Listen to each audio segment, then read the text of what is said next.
Bienvenue dans la Batcave, ton nouveau repère pour explorer les secrets de l'entrepreneuriat à impact. Je suis Valentin, ton hôte, un jeune entrepreneur de 25 ans qui a plongé dans ce monde fascinant dès ses 18 ans. En 7 ans d'entrepreneuriat, j'ai acquis tout un tas de connaissances que je souhaite aujourd'hui partager. Chaque épisode sera une excursion dans les arcanes de cet univers fascinant où l'on démystifiera ensemble le mythe qu'entreprendre est facile.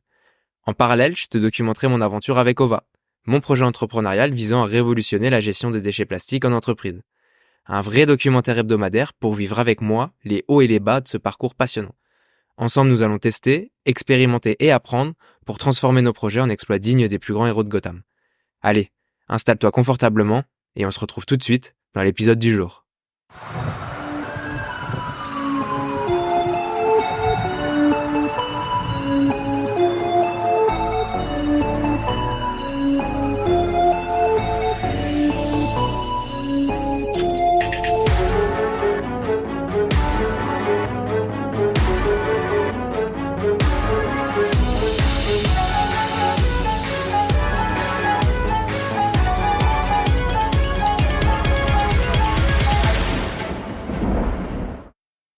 Et bien le bonjour à toutes et à tous, bienvenue dans la Batcave, le podcast le plus underground du game. C'est Valentin, votre hôte, et aujourd'hui on se retrouve une fois de plus pour le 5e épisode de la Batcave. Est-ce que ça régalerait pas un petit peu ça? Est-ce qu'on n'est pas guette d'être au 5e épisode? Non, en vrai, moi je suis trop content, surtout que là pour les premiers épisodes j'ai beaucoup de bons retours, voilà, que ce soit en privé ou un peu en commentaire. Voilà, vous êtes encore assez timide sur sur les publications sur les réseaux et autres, mais en vrai non, ça me régale. Ça montre que le contenu est intéressant, ça montre que le contenu vous plaît et vous apporte de la valeur. Donc non, je suis trop content. Je suis trop content. Donc on se retrouve pour l'épisode numéro 5 du coup. Comment bien idéationner son projet entrepreneurial, comment bien penser son projet entrepreneurial avant de se lancer dans des grandes démarches et dans des grandes choses. Donc aujourd'hui, ça va être ça principalement le sujet, on va traiter ça sur cet aspect vraiment les B à bas en fait. Quelles questions on se pose pour aller bien définir son premier projet en fait. Donc ça, on va y passer dessus aujourd'hui.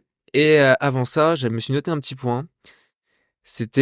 Alors je me suis noté, et il y en a marre. Voilà, c'était- c'est le bullet point de l'intro. Il y en a marre. Alors pourquoi il y en a marre, les gars? Je vais tout vous expliquer.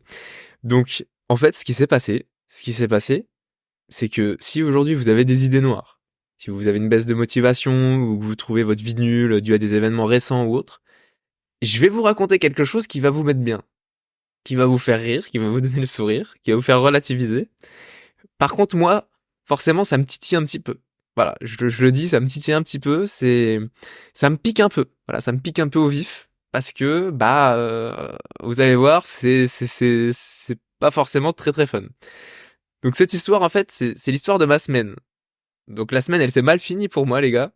C'est un peu la merde, c'est un peu chiant, mais ça va. Je suis vivant, tout se passe bien. Donc qu'est-ce qui s'est passé? On va rentrer dans le vif du sujet maintenant, je vais arrêter de vous tourner autour du pot. Donc il y a un mois, je pars au ski avec des amis. Voilà, c'est mes très bons amis. D'ailleurs, si vous écoutez ça, bisous à vous.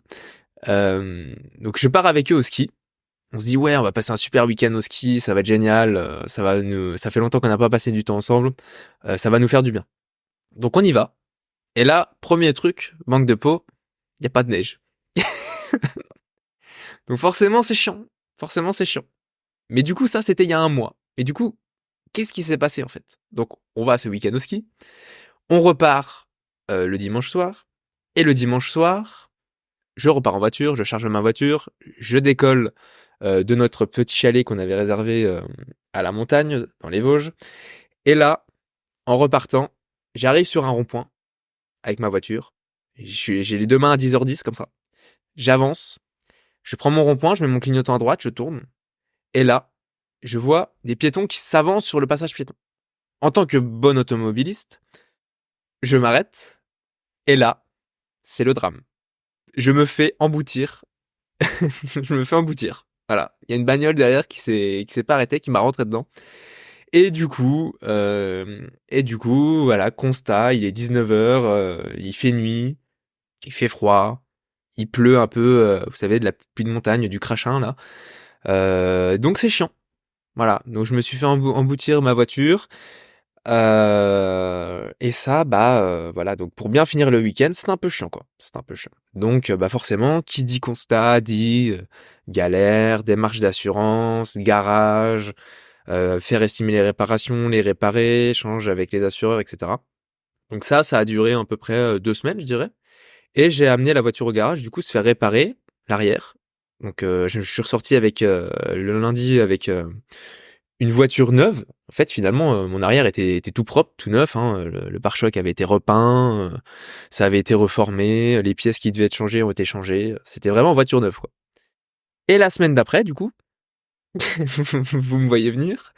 La semaine d'après, en fait, je vais du coup à ma mission au travail le matin. Et là, à 100 mètres du taf, au feu rouge, je m'arrête. Parce que je m'arrête au feu rouge. Je vous l'ai dit, je suis un bon automobiliste. Donc je m'arrête. Et là, paf, je me refais rentrer dedans une deuxième fois. La voiture venait d'être refaite. Et je me suis refait rentrer dedans à l'arrière. Donc forcément les gars, en plus à 100 mètres du taf, ça m'a bien fait chier. Donc rebelote, voilà, reconstat. Hein, un bon lundi matin, bien comme il faut. Un bon lundi matin à 8h30 à faire un constat avant de faire sa bonne journée de travail.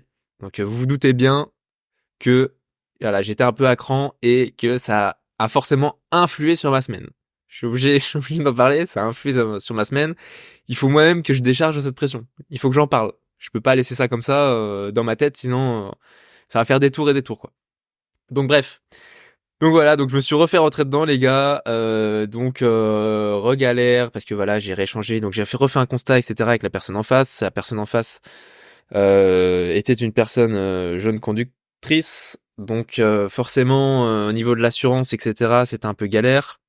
Malheureusement, cette personne avait déjà eu des accidents, donc voilà, j'ai essayé de m'arranger, on va dire à l'amiable avec. On a trouvé un arrangement financier à hauteur des estimations d'un devis du garage.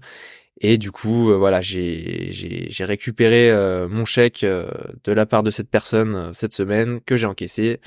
Et du coup, je vais devoir aller, dans les prochaines semaines, refaire ma voiture encore une fois au garage. Donc voilà, je suis très content. C'est vrai que quand on est, quand on est entrepreneur et qu'on cumule comme ça d'un peu des missions, des boulots, on n'a que ça à faire d'aller au garage toutes les semaines s'il va recharger l'arrière de sa voiture. Enfin bref, donc ça c'était grosso modo le petit point qu'il fallait que j'extériorise. Je suis désolé, ça vous a saoulé pour l'introduction de ce podcast, mais il fallait absolument que j'extériorise ça.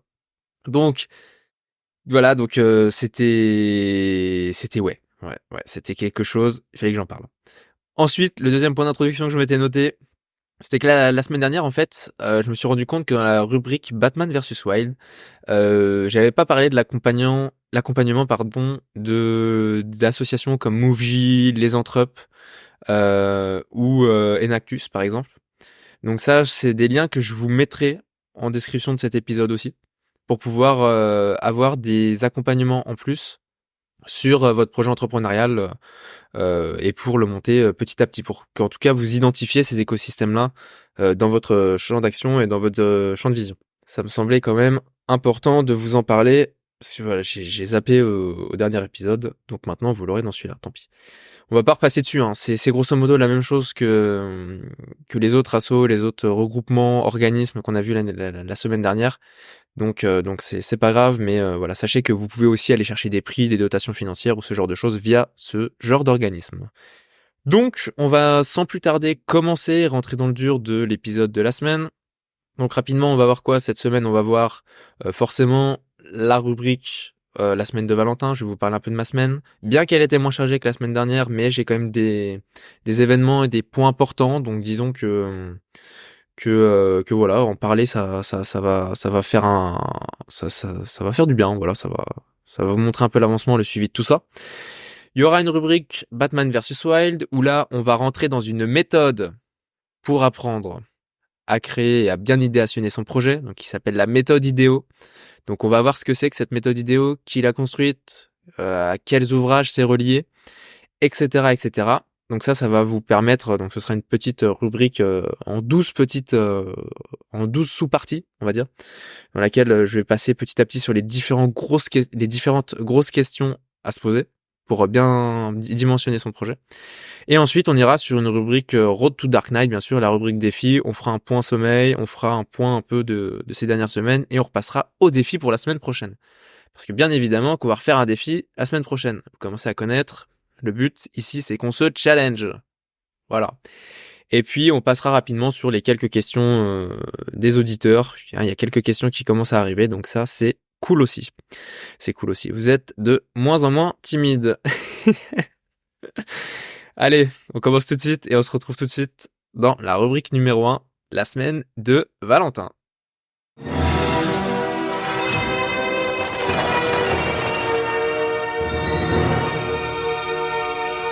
Bon, rubrique numéro 1, la semaine de Valentin.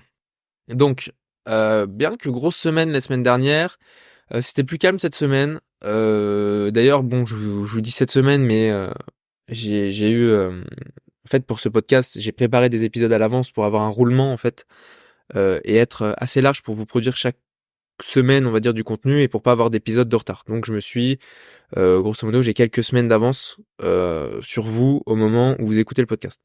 Donc du coup, cette semaine, j'ai pas eu vraiment de choses importantes dans la semaine, donc j'en ai mixé 2 en une.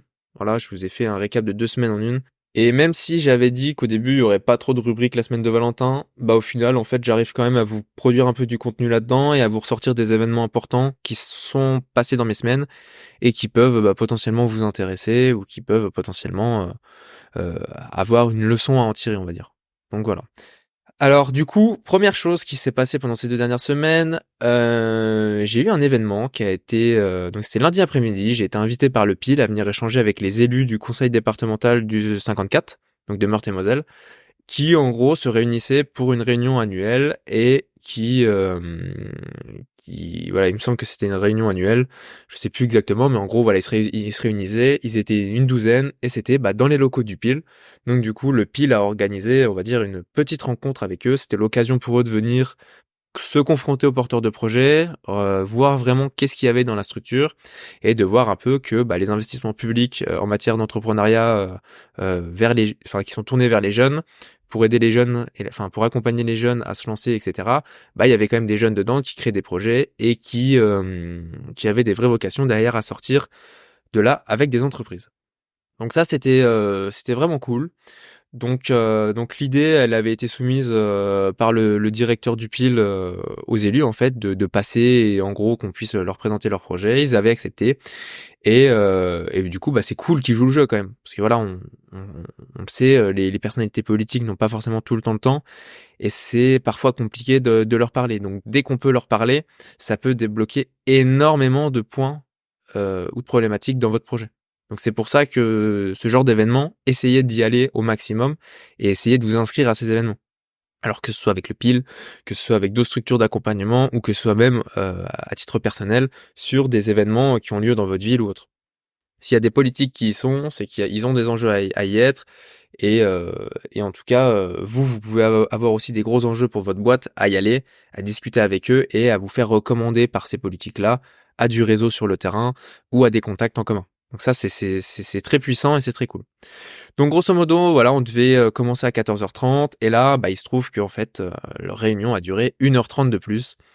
Donc malheureusement, on était un peu dans l'attente. Mais c'était le jeu, hein. En fait, voilà, hein, ils ont des obligations.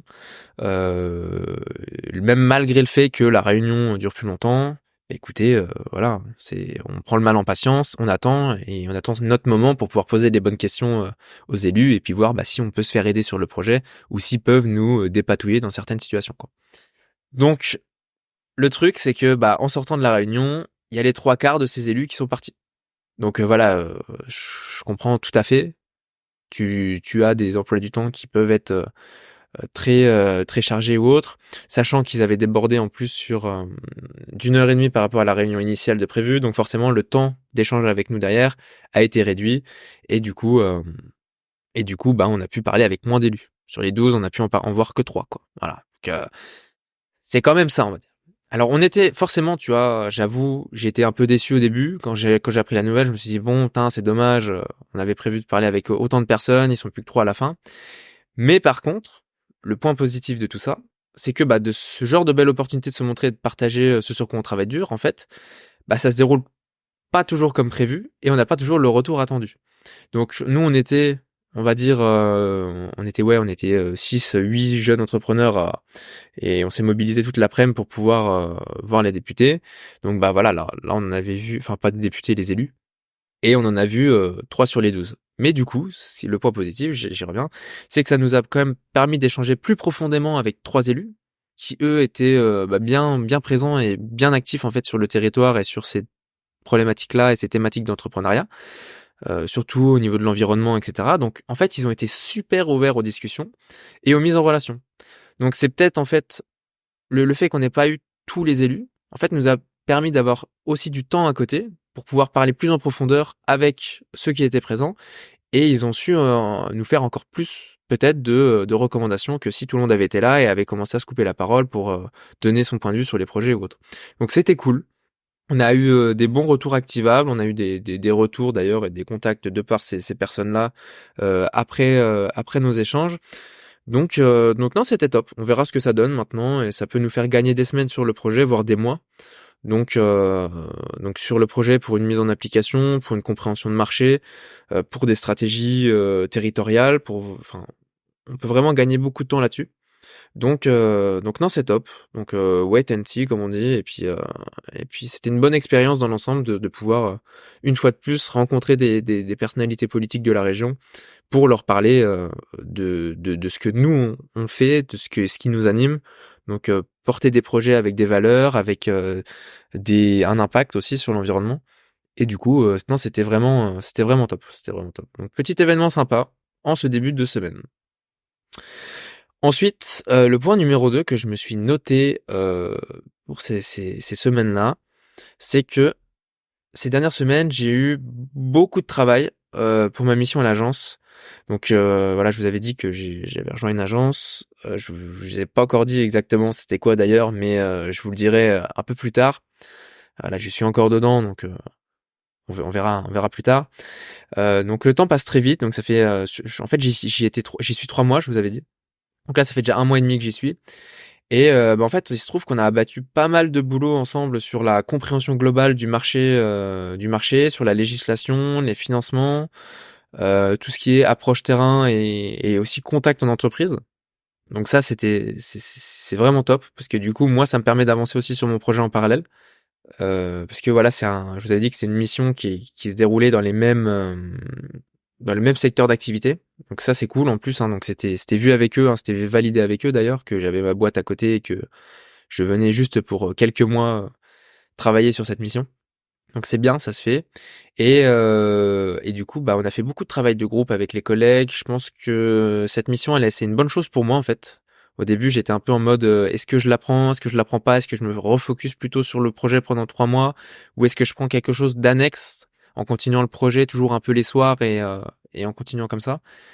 Et au final, je pense que c'est une très bonne chose que j'ai pris cette mission parce que elle me permet de pas mal structurer mon approche marché, et du coup d'être beaucoup moins ghetto dans ce que je fais et dans mes connaissances du marché global en fait.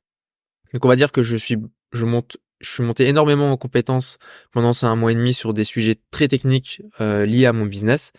Et aujourd'hui, j'ai beaucoup de données du coup à exploiter et exploitables sur lesquelles je vais pouvoir m'appuyer pour mener la suite de mon activité. Donc ça, c'est top, c'est top. Et puis pendant ce mois et demi, forcément, on a eu pas mal de rendez-vous en entreprise aussi. Donc là, forcément, moi, je me suis bien rendu compte un peu des diverses problématiques que rencontraient les entreprises en matière de gestion et valorisation des déchets. Donc c'est bon signe. C'est très bon signe. Ça valide ma proposition de valeur avec Ova.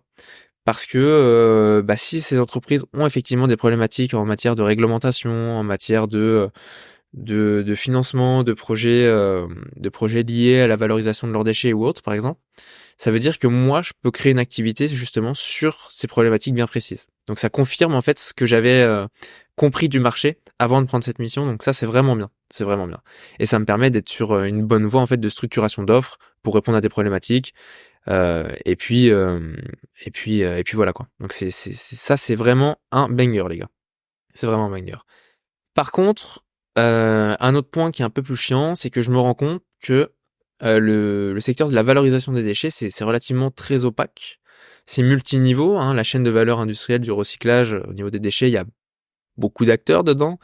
Il y a tous ceux qui font la collecte, il y a ceux qui font le tri, il y a ceux qui font la régénération de la matière, donc qui la recyclent, et derrière, il y a ceux qui la valorisent encore. Donc vous voyez, ça fait déjà un marché qui est multiniveau, et du coup, c'est plus compliqué à pénétrer parce que c'est plus compliqué à comprendre. Donc ça, voilà, je m'en suis rendu compte. On va voir comment je peux maintenant me servir de ces informations-là pour les mettre dans mon offre et faire quelque chose qui soit en adéquation avec tout ça et qui bypasse pas une phase d'une autre de la chaîne de valeur Indus. Donc désolé, hein, c'est un peu complexe, mais voilà, j'essaye de vous expliquer aussi au mieux pour que vous compreniez où j'en suis et comment j'avance.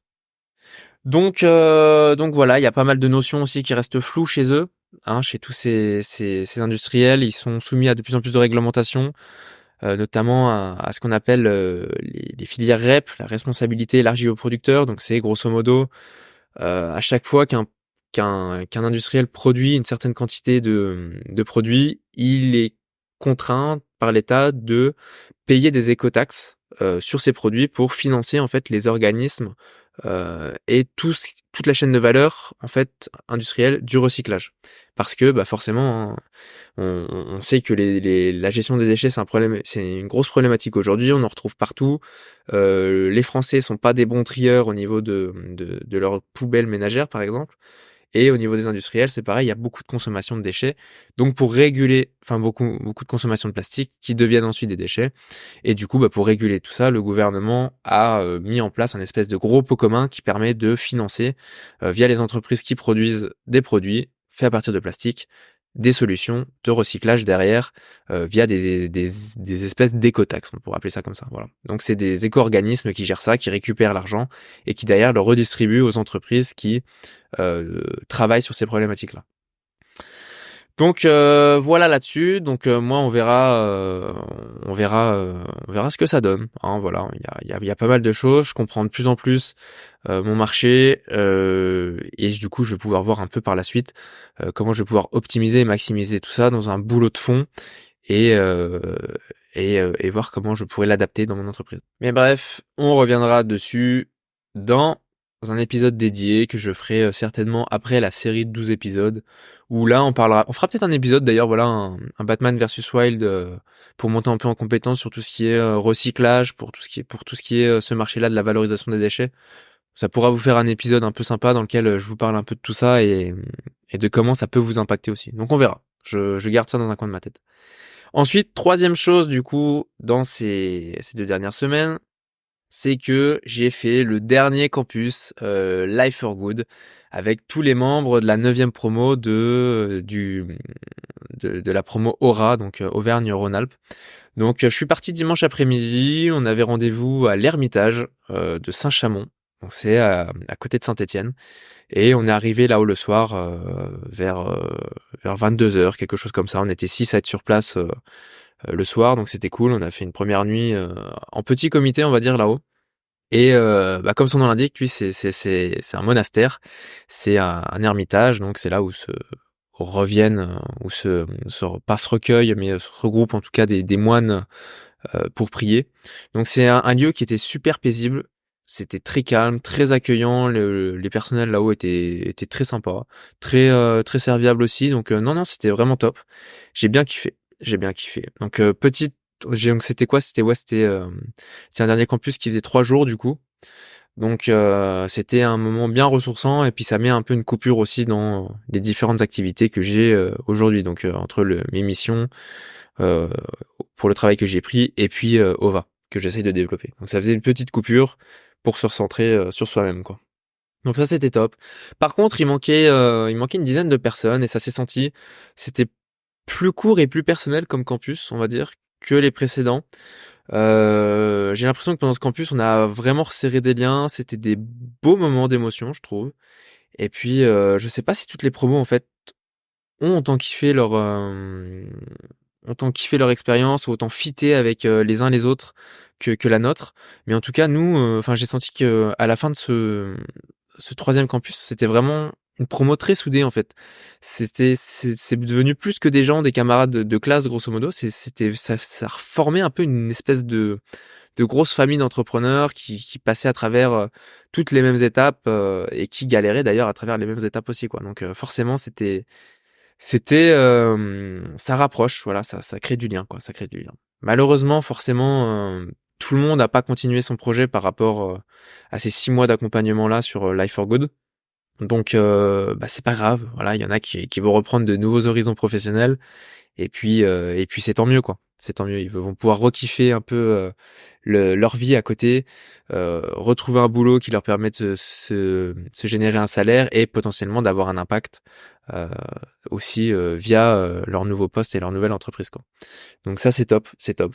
Donc ceux qui ont arrêté, bah les gars, si vous passez par ici, euh, bonne chance pour vos nouvelles aventures. Voilà, je pense que ça va vous faire du bien de reprendre quelque chose de zéro. Voilà.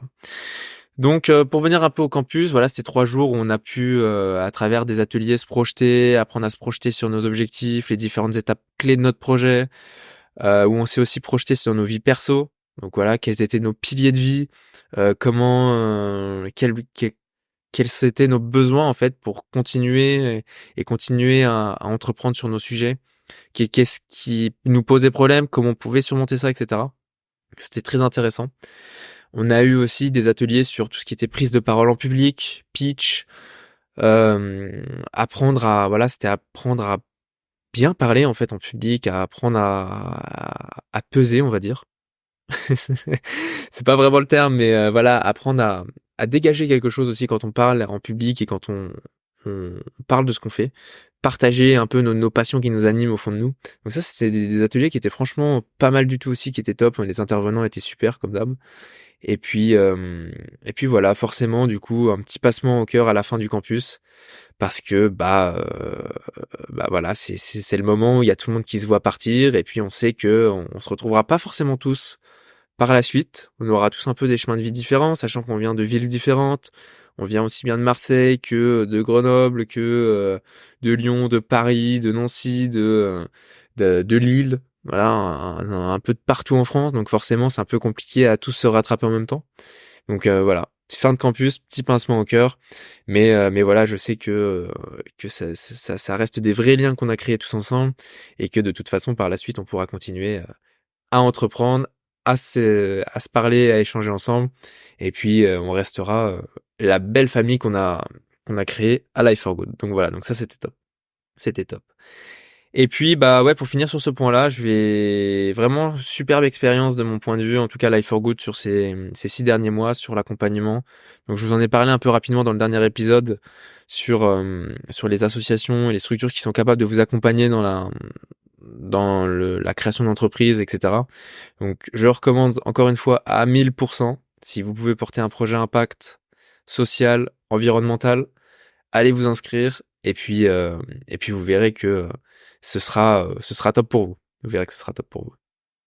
Et le dernier point que je me suis noté, le point numéro 4 pour ces semaines-là, j'ai eu la chance d'être intégré en fait, que vous savez il y a quelques semaines j'avais été faire une table ronde en tant que parrain de la promo, bien que je sache pas vraiment ce que ça veut dire ou le rôle que ça nous octroie d'être parrain, mais voilà, je vous avais dit à l'IUT Nancy-Brabois que j'y avais été parler de mon parcours d'entrepreneuriat et de un peu tout ce qui était lié autour de ça.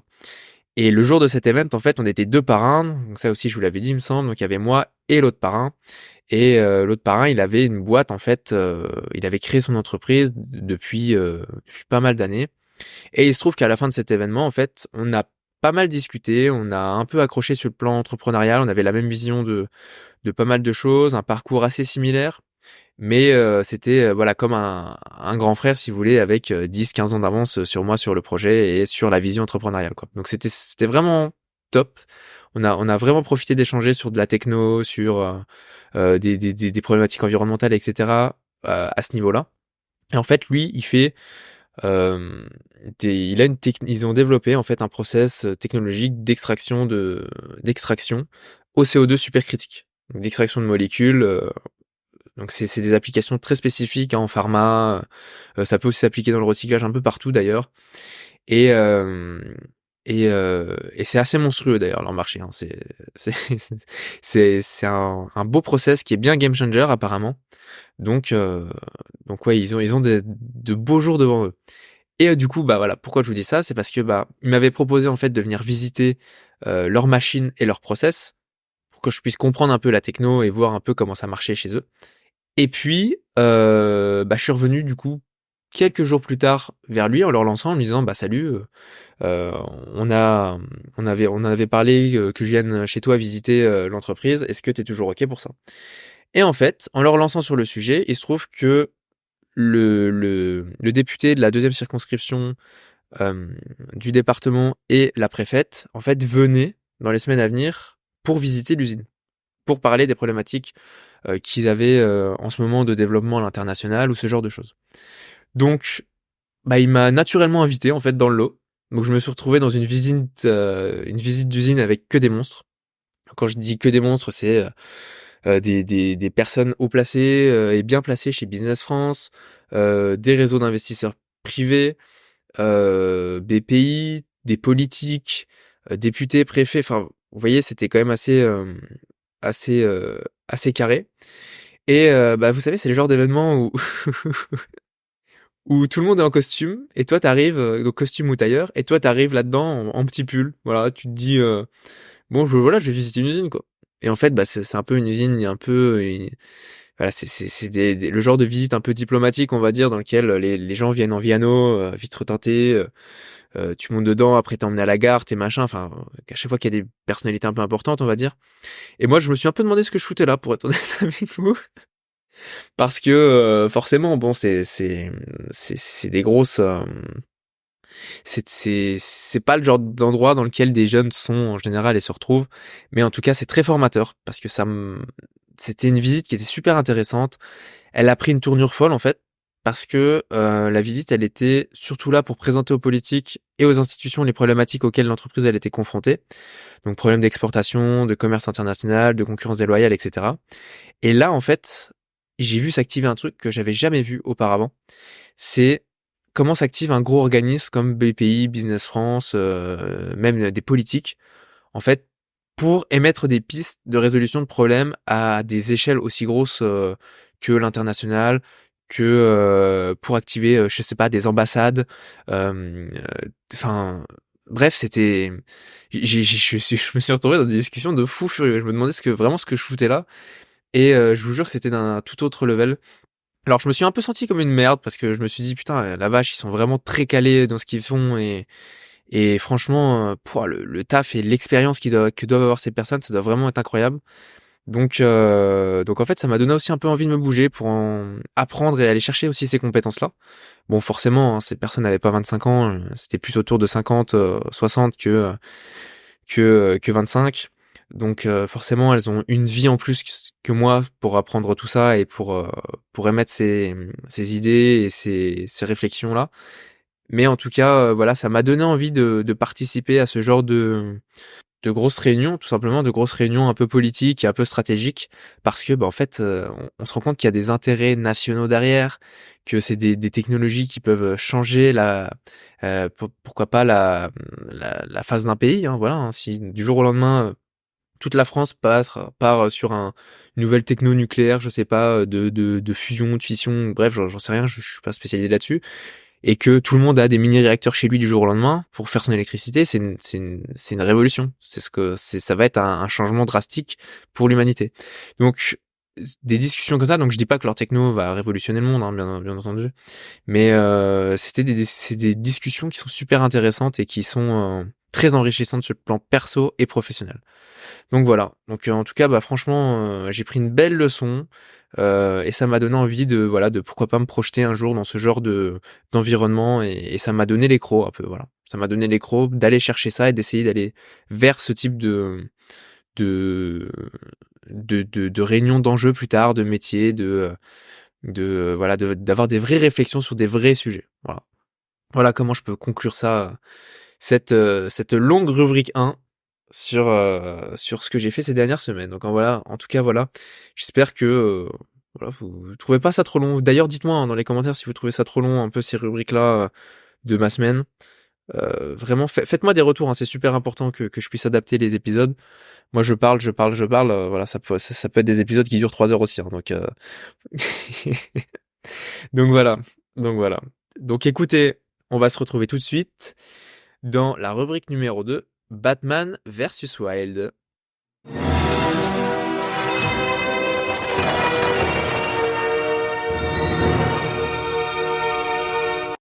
Bien. Donc, dans cette rubrique numéro 2, Batman versus Wild, aujourd'hui, on va voir et s'approprier une méthodologie pour lancer un projet entrepreneurial ou autre. Voilà. Donc, le but de cet outil, en fait, ça va être d'avoir une base, on va dire. J'insiste sur une base. Euh, une fois que vous l'aurez, une fois que vous aurez cette base en main, vous pourrez, en fait, parler de votre projet et commencer à le challenger auprès de tiers. Quand je dis des tiers, ça peut être des structures d'accompagnement, ça peut être des réseaux pépites, ça peut être des banques pour aller chercher de l'argent ou autre. Donc en fait, c'est une méthode qui va vous permettre d'avoir des bases vraiment pour pouvoir parler de votre projet et d'avoir une vision claire sur une idée. Cette méthodologie, elle s'appelle la méthode IDEO. Elle a été imaginée par Christophe Schmitt, qui est actuellement le directeur du PIL, donc du pôle entrepreneuriat étudiant de Lorraine, qui est aussi enseignant-chercheur à côté. Et son but premier, c'est de permettre aux entrepreneurs en devenir de poser une vision d'un projet à un instant T pour la faire évoluer petit à petit dans le temps. C'est-à-dire que grâce à cette méthode aujourd'hui que je vais vous apprendre, vous allez pouvoir poser, définir votre premier projet. Mais ce projet, après, quand vous allez le challenger, quand vous allez essayer de rentrer dans le concret, d'avoir des données de marché, quand vous allez essayer de vraiment le faire passer à l'étape au-dessus, vous allez vous rendre compte qu'il y a plein de choses dans cette méthode qu'il faudra changer ou adapter. Parce que ce sera pas assez précis par rapport à la réalité des choses. Donc là, ça va être vraiment la phase 1, poser son idée sur le papier et avoir un point de départ pour ensuite créer quelque chose. Ou pas, d'ailleurs, parce que tous les projets qu'on crée ne sont pas amenés à créer une entreprise par la suite. Alors pour vous remettre aussi un peu en contexte, moi quand je suis arrivé au PIL en 2017, on nous demandait justement de faire ça en premier exercice. D'ailleurs on le demande aussi aujourd'hui. Donc ça a été une méthode qui a été quand même, on va dire, bien validée en tout cas par notre pôle pépite, parce que c'est devenu une espèce de méthode clé et initiale pour que il puisse y avoir des interactions en fait entre les chargés de projet, donc les personnes qui vous encadrent et qui vous aident à créer votre projet, et les jeunes entrepreneurs pour pouvoir en parler et avoir une vision claire dessus. Parce que sans cette base, en fait, si le projet n'est pas posé, quelque part, ça nuit à sa clarté. On n'est pas clair sur ce qu'on propose, on tourne autour du vrai problème sans s'en rendre compte et on définit mal son marché, etc. Donc, et tout ça, en fait, c'est parce qu'on se pose pas les bonnes questions. Et la méthode IDEO, donc cette méthode qu'on va voir, elle aide à se poser les bonnes questions pour établir une idée du projet à l'instant T qui évoluera par la suite. Donc le truc c'est pas de se dire, alors prenez pas ça en mode oui vu que ma vision va encore changer, ça sert à rien que je le fasse. Ça c'est pas le bon état d'esprit à avoir. Le bon état d'esprit c'est de se dire aujourd'hui mon projet il ressemble à ça parce que je l'ai imaginé comme ça, parce qu'il est encore dans ma tête, n'est pas sorti, ou en tout cas il est en train d'en sortir, et du coup il faut un endroit où le réceptionner ce projet. Il faut un endroit où le poser, qu'il ait sa place. Donc posez-le sur cette méthode IDEO. Donc d'ailleurs, j'en profite, je mettrai en lien dans les commentaires, enfin pas dans les commentaires, dans la description de l'épisode, justement des ressources qui sont liées à cette méthode IDEO, donc 2 ouvrages et un document, voilà, un PowerPoint sur lequel vous pourrez vous appuyer et sur lequel vous pourrez faire cette méthode IDEO. Donc si vous voulez le faire maintenant, d'ailleurs ce que je vous recommande tout de suite, on va le faire pas à pas ensemble.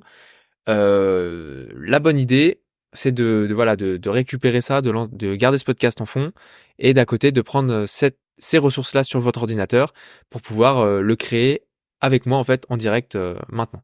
Donc ça pourra vous aider pour réfléchir et se poser les bonnes questions, pour avoir cette vision à l'instant T.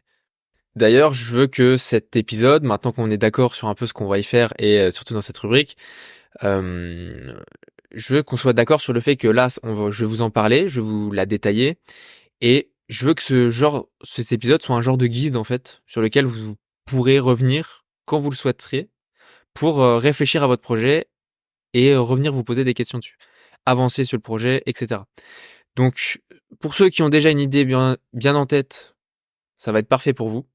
Vous allez pouvoir en fait vous poser, prendre le temps pour commencer à poser ces idées-là. Et si vous avez déjà passé cette phase et cette étape de réflexion, de calibration de projet, on va dire, ça sera aussi une bonne révision pour vous, pour voir si vous n'avez pas oublié des éléments clés en fait dans le développement de votre projet. Donc c'est intéressant.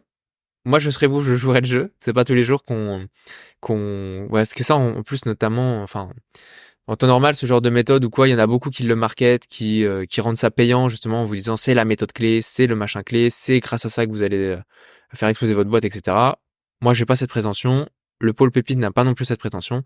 Et d'ailleurs, c'est un travail du pôle pépite qui m'ont autorisé à vous partager pour pouvoir, enfin en tout cas que Christophe Schmitt m'a autorisé à vous partager pour pouvoir, voilà, vous faire monter en compétences et gagner en clarté sur votre projet. Donc ça, c'est top. Franchement, merci à lui d'avoir joué le jeu. Donc, on va passer sur le concret. On va découper la rubrique, comme je vous l'ai dit dans l'intro, en 12 petites parties. Donc 12 petites parties pour se poser grosso modo les 12 grosses questions importantes qui vont vous permettre d'avoir une base solide pour votre projet. Donc ces 12 questions, ça va être quoi? On va les voir ensemble, je vais d'abord vous les détailler rapidement et après on va y retourner dedans en détail. Donc la première, c'est mon projet, c'est quoi? Ensuite, la deuxième, mon projet dans quelle histoire? Donc qu'est-ce que je raconte autour de mon projet? Dans quoi il s'insère? Troisième question, mon projet, pourquoi? Quatrième question, mon projet fait quoi? Cinquième question, mon projet dans quel environnement? Sixième, ma stratégie ressources humaines envisagée. Septième, ma stratégie marché envisagée. Huitième, ma stratégie concurrentielle envisagée. Neuvième question, ma stratégie financière envisagée. Dixième question, ma stratégie commerciale envisagée. Onzième question, les opportunités et les menaces. Et à la fin de ça, une douzième qui sera la conclusion pour que vous ayez un bilan, un checking en fait de votre projet résumé en une page. Voilà. Donc ça peut paraître barbare, rébarbatif, chiant, très scolaire, mais j'insiste sur le fait que cette méthode en fait, ça va vous donner une vraie base. Ça fait 15 fois que je vous le dis. Ça fait 15 fois que je vous dis que ça va être une base. Donc après, vous pourrez l'améliorer, vous pourrez vous en servir et retravailler dessus. C'est là le but de l'exercice du jour. C'est pas de vous donner l'AVF, la version finale de votre projet. C'est de vous donner une base pour construire et qu'on construise tout au long de ces futurs épisodes ensemble. Voilà. Donc ça veut aussi dire qu'on ne va pas aller trop profond dans chacune de ces questions et qu'on restera relativement superficiel dessus pour pouvoir que ça puisse en parler à un maximum en fait. Voilà. Et qu'on se prenne pas non plus la tête sans 7 ans pour ces premières phases. Parce que si on se prend trop la tête et qu'on sait pas trop ce sur quoi aller, bah forcément ça va être pénible pour vous. Donc moi ce que je vous recommande, je vais passer rapidement sur les points. Je vais vous dire, voilà, question 1, posez-vous cette question, cette question, cette question. Ce que je vous recommande, c'est de prendre le document que je vous partage en lien du coup d'épisode, le PowerPoint, et que vous puissiez le remplir en même temps. Donc c'est-à-dire que vous vous posez, vous vous dites, ok, je me prends 1 heure ou 2 et je vais réfléchir vraiment à mon projet. Je pense qu'en 1 heure ou 2, grand maximum, voilà, si vous êtes efficace, en 1 heure maximum, c'est plié. Mais en tout cas, de le faire avec ce podcast en fond, on met play, on avance, on fait la partie.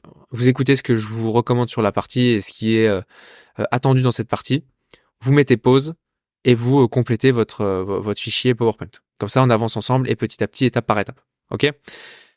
Donc, on va commencer maintenant sur tout ça. Donc, première partie, première question, on va être sur mon projet, c'est quoi ?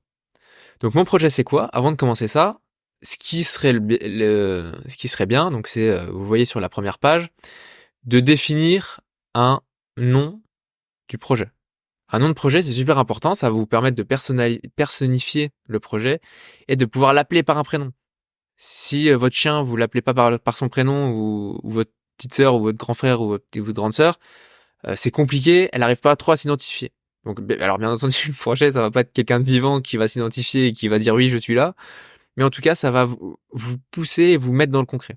Si vous parlez d'un projet d'élever des chèvres dans le Larzac, ça, c'est moins parlant pour vous que le projet chèvre verte. Parce que voilà, vous lui avez donné un prénom, vous l'avez personnifié et vous savez de quoi ça parle. Donc moi, je vous recommande déjà, avant de dire qu'est-ce que c'est votre projet, c'est de trouver un petit nom. N'y passez pas des heures, ça sert à rien. L'idée, c'est juste de pouvoir se poser et vous pouvez l'appeler le projet 1, projet 0, projet Z, projet K. ce que vous voulez, projet chèvre, projet fromage, projet feuille de thé, ce que vous voulez. Tant que vous avez un petit nom à lui donner pour commencer ça, ce sera top. Donc ensuite, voilà, vous pouvez, vous voyez, vous avez le nom porteur du projet. Ça aussi, pourquoi on marque ça? C'est pour vous inscrire et vous dire, OK, allez, je passe de l'étape idée au projet. Maintenant, je veux que cette idée devienne un projet. Je veux créer quelque chose sur cette idée. Je veux en faire quelque chose. Je veux la transformer. Donc, c'est important de marquer votre prénom, là, marquer votre nom, prénom, et de dire, bah, moi, Valentin, aujourd'hui, voilà, j'acte être porteur de ce projet et je veux me lancer dans ce projet. Je veux aller plus loin. Et c'est pour ça qu'en dessous, il y a un petit truc, un petit numéro, une petite ligne date, en fait, pour que vous mettiez la date et que vous puissiez dire, j'ai commencé ce projet il y a tant de temps, j'ai commencé ce projet tel jour. Voilà.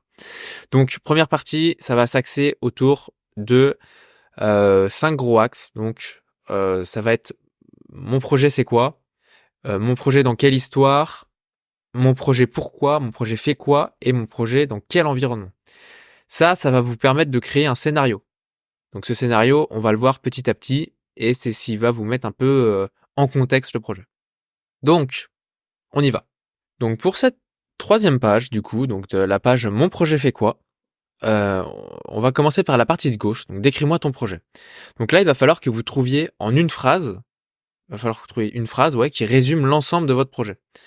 Donc il va falloir une phrase. Donc pensez un peu au type de structure que vous allez créer. Qu'est-ce que vous faites autour du produit? Est-ce que c'est de la conception, de la production, de la vente, de la commercialisation, de la distribution, de la gestion? Le but ici, ça va pas être d'en faire un slogan marketing. Donc c'est vraiment, ne vous limitez pas au produit pur, imaginez-le un peu dans son environnement. Par exemple, ça peut être notre projet est de proposer des nouvelles solutions de formation et d'accompagnement en entrepreneuriat à des lycéens à travers des applications mobiles. Ça peut être quelque chose comme ça. Ça peut être mon projet, c'est un élevage de chèvres dans le Larzac pour créer des fromages en commercialisation locale, en distribution locale. Ça peut être ce genre de choses. Donc là, essayez de prendre un temps maintenant pour justement décrire ça. Parfois, on sait que c'est assez compliqué de décrire un projet parce que ça va dans des domaines qui sont très techniques. Voilà, vous faites une différence sur un sujet d'IT ou une innovation technologique sur je sais pas, la capture de CO2 ou autre. C'est des choses qui sont très compliquées. Essayez de les simplifier au max. Il faut que cette phrase soit compréhensible par le maximum de personnes. Que vous en parliez comme ça à votre père, à votre mère, et que en une phrase, ils comprennent grosso modo ce sur quoi vous travaillez. Voilà, c'est juste une phrase, elle peut faire plusieurs lignes. N'essayez pas de vous prendre le chou. De toute façon, cette phrase évoluera petit à petit aussi en fonction de votre projet et en fonction du nombre de fois où vous l'aurez présenté et toutes les autres obstacles que vous rencontrerez dans votre parcours entrepreneurial. Donc ça, il nous faut une phrase maintenant. Voilà. Ensuite, sur cette page 3, la partie de droite, dessine-moi ton projet. Donc ça, c'est pareil. Il me faut pas ici un dessin d'un produit. Voilà, si vous faites du fromage dans le Larzac avec les chèvres, je veux pas que vous me dessiniez un fromage. Je veux que vous me dessiniez l'ensemble de votre projet. Donc quand je dis ça, c'est OK, vous voulez faire votre élevage de chèvres dans le Larzac, vous pouvez peut-être dessiner une région en fond, donc la région du Larzac. Ouais, ça peut être ça. Ça peut être dans le fond, voilà, dessiner la région. Dessus, vous pouvez, je sais pas, vous dessiner un petit bonhomme avec une ferme à côté, avec des chèvres. Une flèche qui part de la chèvre, une flèche un peu circulaire qui descend, qui part de la chèvre, qui va vers un fromage. Et ensuite, une flèche qui part du fromage et qui arrive jusqu'à un petit magasin écrit producteurs locaux, par exemple. Et là, vous avez dessiné, en fait, votre projet dans l'ensemble. Vous avez dessiné la situation géographique, vous avez dessiné qu'est-ce que vous allez faire dedans. Donc c'est-à-dire faire le fromage parce que vous avez dessiné la ferme, vous avez dessiné la chèvre, vous avez dessiné le fromage à la fin et la vente enfin dans la petite boutique des producteurs. Donc ça, là on comprend l'intégralité de votre projet et tout ce que ça va toucher. Donc ça va vous permettre derrière de pouvoir aller chercher les bons acteurs qui vous manquera pour aller réussir ces différentes étapes. Donc là, je veux aussi que vous preniez un peu le temps de faire ça, de réfléchir à ça, à comment vous pourriez le représenter visuellement. Surtout que ces schémas, enfin ce genre de schéma, pour expliquer votre projet à des investisseurs, à votre mère, à votre père, à votre petit frère, petite sœur, c'est ce qu'ils vont comprendre le mieux. Et c'est pour ça d'ailleurs qu'on crée un schéma ici en début, c'est pour que ce soit compréhensible par le plus de personnes possible. Un sourd doit être capable de comprendre votre projet de par le schéma. Alors vous pouvez ne pas avoir des grands talents de dessinateur, mais le but c'est vraiment voilà de faire un petit schéma, ça prend 5 minutes pour dessiner l'environnement global de votre projet et ce sur quoi vous allez travailler. Donc ça c'est assez simple, hein, c'est assez simple. Et il y a plein de façons de le faire. Vous pouvez faire un dessin d'artiste, vous pouvez faire un dessin très très schématique. On s'en fout, il faut que ça vous parle à vous. Voilà. Ok là-dessus. Donc là, je pense qu'on n'est pas trop mal sur cette première diapo 3. On va passer à la diapo 4 maintenant. Donc c'est la partie mon projet dans quelle histoire. Dans cette partie, on va essayer en fait de définir, donc on va identifier et définir le besoin autour d'un persona. Donc ça veut dire quoi ça? Ça veut dire qu'on va essayer de créer un client type pour comprendre quels sont les besoins, quels sont les problèmes, les désirs que vous souhaitez satisfaire, pour quel type de personne ou d'organisation, pourquoi votre solution n'a pas encore été proposée avant vous, pourquoi vous considérez que ce besoin reste insatisfait, pourquoi il y a encore des besoins là-dessus, pourquoi c'est pas comblé, en quoi la solution elle pourrait votre solution elle pourrait permettre de répondre à plusieurs besoins, problèmes, désirs. Il faut vraiment que ce persona soit assez global. Donc le persona c'est le fait du coup d'imaginer un client, un usager, un bénéficiaire, d'imaginer ce qu'il fait au quotidien, d'imaginer ce qui lui cause des soucis et ce qu'il attend dans l'avenir, ses souhaits. C'est quoi ses souhaits d'amélioration? Qu'est-ce qu'il veut plus tard? Quelle phrase il peut dire? Quel comportement il peut avoir? Quelles choses peuvent l'emmerder au quotidien? Quelles choses ne sont pas satisfaites au quotidien? Et c'est de comprendre comment vous pouvez répondre à ces phrases et à ces objections-là, en fait. Donc, vous pouvez lui donner un nom. Voilà, persona, en général, on dessine une petite tête et on donne un nom, un âge, un genre à cette personne, à son rôle dans la société, son métier, qu'est-ce qu'elle fait, qu'est-ce que fait cette personne, quels sont ses problèmes actuels. Donc là, par exemple, ça peut le persona pour les chèvres dans le Larzac et la vente de fromage en direct, ça peut être Catherine, 45 ans, genre féminin, qui travaille, je sais pas, chez Auchan, par exemple. Voilà, elle est, je sais pas, on va dire, elle est dans les bureaux, elle est en comptabilité chez Auchan, par exemple. Ses mots actuels, c'est que elle, en fait, elle est en train de se dire, bah, en fait, j'aimerais mieux consommer, j'aimerais consommer plus local, j'aimerais avoir du vrai bon fromage parce que je suis déçu des fromages qui se font en grande surface. Donc là, ses désirs et aspirations, derrière, dans la foulée de ça va être de trouver un meilleur produit, trouver un meilleur fromage, trouver un fromage qui est en local, qui est créé par des agriculteurs dans le coin, par exemple. Et ça, ces valeurs, du coup, ça va être des valeurs de proximité, ça va être des valeurs de j'ai envie de bien manger, ça va être des valeurs de dire je veux consommer local et tout ce genre de choses. Donc, principalement sur ce personnage, il faut que vous arriviez à identifier qui va être votre client, qu'est-ce qu'il va dire et grosso modo, c'est quoi ces différents pans de personnalité, ces différents problèmes, ces différents désirs, aspirations, son rôle dans la société. Tu vois, alors là, c'est Catherine typiquement qui est à la compta chez Auchan en grande surface, mais ça peut être aussi René qui est lui commercial chez Adidas par exemple. Voilà, ça peut être la même chose. Ils peuvent avoir les mêmes mots et les mêmes besoins et les mêmes aspirations. Et du coup, ça veut dire que vous avez plusieurs types de clients à satisfaire. Parce que il y en a qui sont voilà en bureau, il y en a d'autres qui sont commerciaux, il y en a d'autres qui sont je sais pas sur le terrain, peut-être sur des chantiers de BTP qui ont aussi envie de manger locaux, qui ont aussi envie de manger des produits locaux et issus de petits agriculteurs du Larzac. Voilà. Donc ça, c'est une première partie pour identifier votre persona et c'est super important de bien définir qui va être votre client final. Voilà. Et il y a aussi donc il y a aussi ce qu'on appelle les 9 besoins fondamentaux. Et ça, il y a des besoins de subsistance, de loisirs, de participation, de protection, de compréhension, de création, d'identité, d'affection et de liberté. Si vous arrivez à placer ces 9 besoins fondamentaux dans votre persona, c'est vraiment super. Là, par exemple, ça peut être le besoin de participation. Catherine ou René, ils ont envie de participer en fait à la valorisation du métier d'agriculteur et la valorisation des produits faits en local. Ça peut être le besoin d'identité aussi. Ils peuvent être là en mode, moi en fait je suis un bon citoyen campagnard ou un bon citoyen de la ville. J'encourage mon agriculture française. Je suis contre le fait d'importer des fromages qui viennent d'Ukraine, de Chine ou de je sais pas où. Je veux manger français et donc ça ramène à une identité. Ça ramène aussi à un sentiment de protection, de protection du patrimoine français. Vous voyez. Donc ça c'est très intéressant est très important aussi à creuser. Donc ça peut après, il peut y avoir d'autres besoins, hein. Ça peut être juste le besoin de manger un fromage qui soit pas bourré aux additifs ou à ce genre de choses.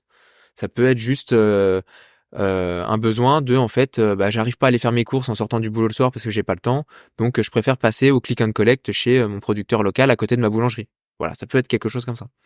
Et les problèmes, ça peut être des problèmes qui sont assez distincts.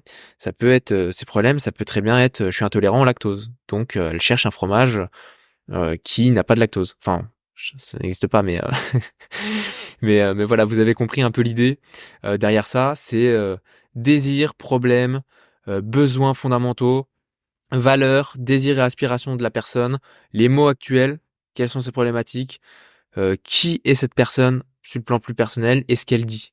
Voilà, qu'est-ce qu'elle dit Est-ce qu'elle dit que le fromage n'est pas bon de grande surface? Est-ce qu'elle dit que elle a envie de manger autre chose, etc., etc. Ça va vous permettre de faire le persona de votre projet.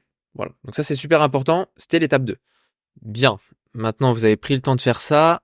On va passer à la diapo 5. La diapo 5, c'est mon projet pourquoi. Donc là, mon projet pourquoi, on va aller arriver sur l'offre en fait, sur l'offre commerciale. Donc là, vous voyez que vous avez 3 tableaux, enfin 3 cases qui sont réparties devant vous. On a une première case, description de la demande. Dans cette case, là, ce qui va être important d'aller cibler, c'est quel segment de clientèle devrais-je viser en premier. Quelles personnes sont les plus faciles à convaincre d'acheter un produit au prix que je désire. Est-ce que je peux vendre à des professionnels en B2B? Alors oui, ça vous en entendez peut-être souvent aussi, B2B, B2C, B2B2C. B2B, c'est business to business, donc c'est du commerce ou du business que vous faites d'entreprise à entreprise. B2C, c'est business to customer, donc là c'est vous à un client, donc à une personne tierce, c'est pas une entreprise, c'est vous vendez vous en tant qu'entreprise à un client.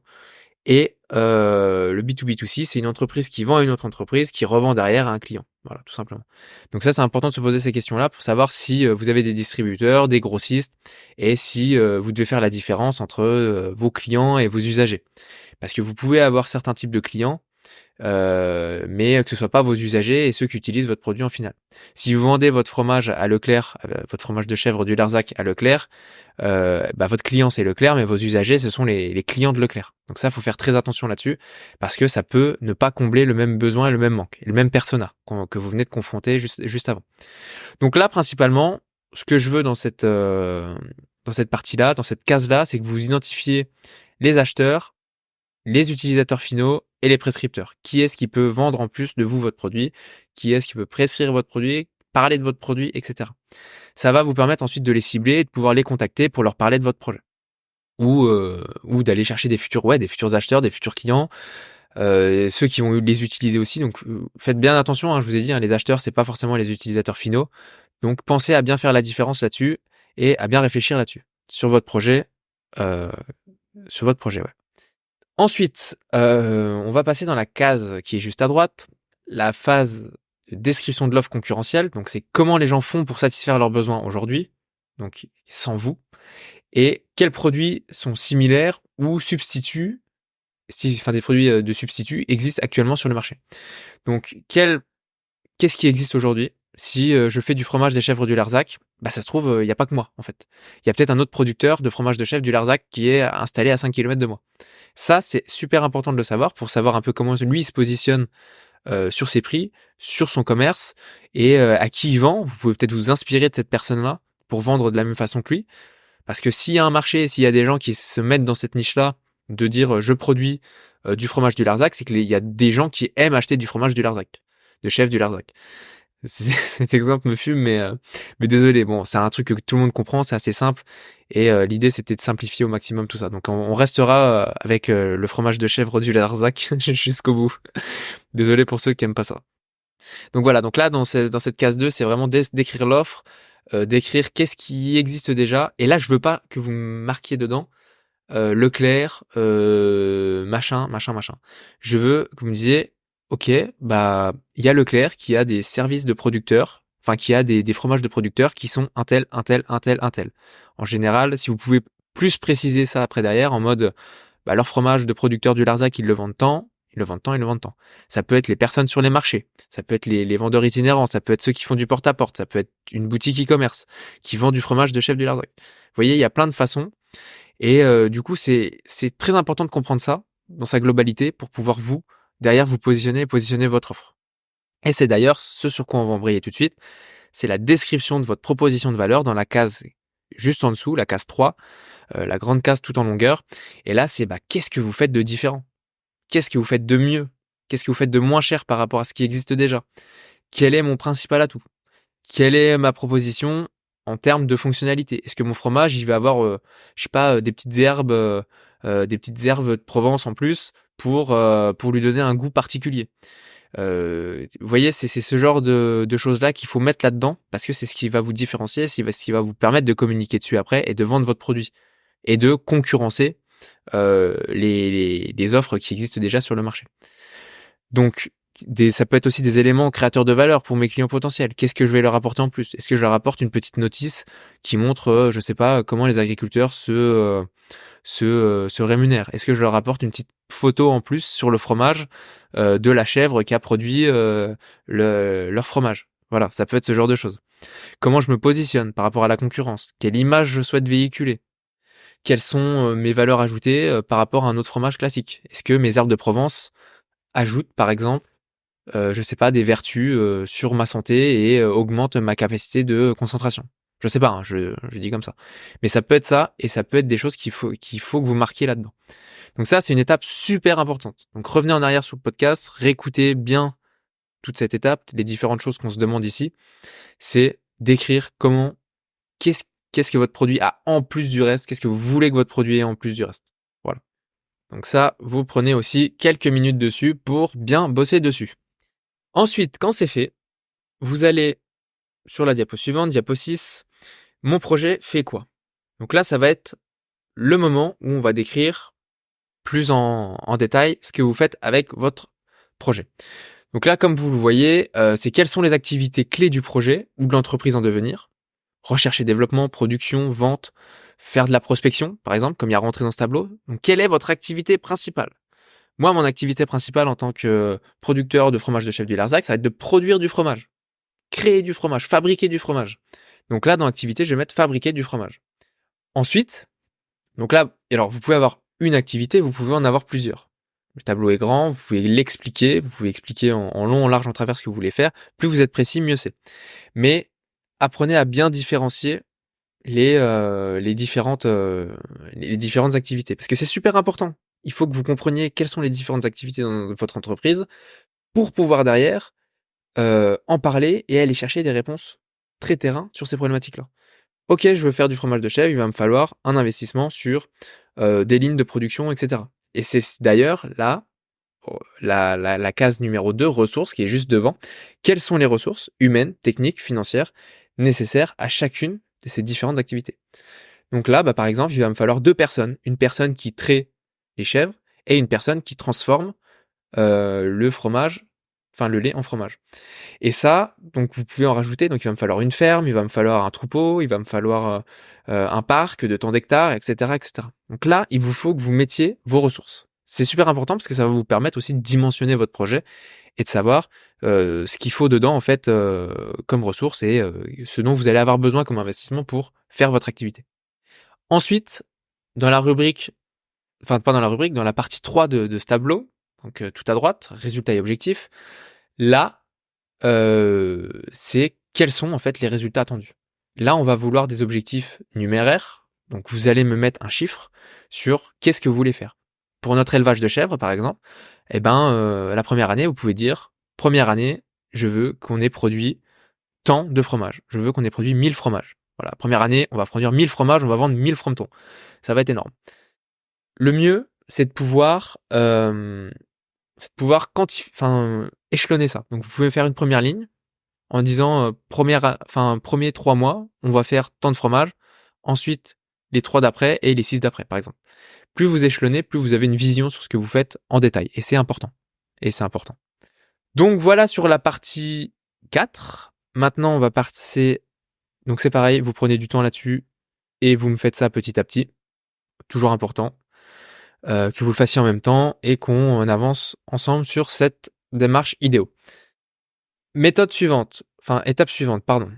On va passer à la diapo 7. Mon projet dans quel environnement? Pour cette diapo 7, vous voyez qu'il y a 6 grandes catégories: technologiques, économiques, politiques et légales, compétences humaines, socioculturelles et emplacement physique. Donc là, on va commencer par l'environnement technologique. Là-dessus, donc vous allez remplir dans ces cases en fait quelles sont les différentes étapes clés, les différents points clés dans chacun de ces environnements. Par exemple, dans l'environnement technologique, c'est quelle est la technologie, le savoir-faire clé en fait, ou critique pour la réalisation de mon projet en fait. Qu'est-ce que je vais devoir maîtriser par exemple pour faire mon fromage de chèvre dans le Larzac? Donc là, je vais devoir maîtriser la fabrication de fromage, la fermentation du lait, blablabla, blablabla, blablabla.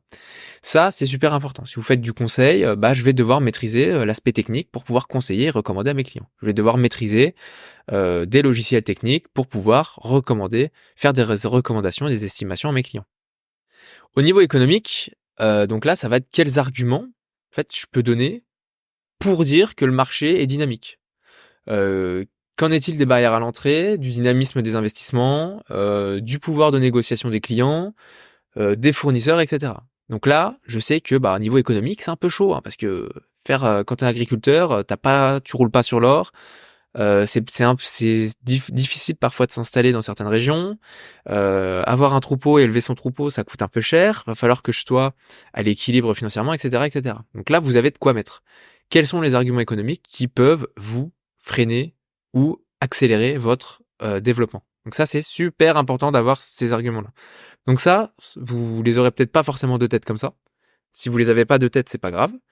Vous pouvez aller sur Internet et puis aller commencer à regarder des études de marché qui vous disent, études de marché sur le fromage de chèvre, études de marché sur le fromage en France, et ça va vous donner des chiffres.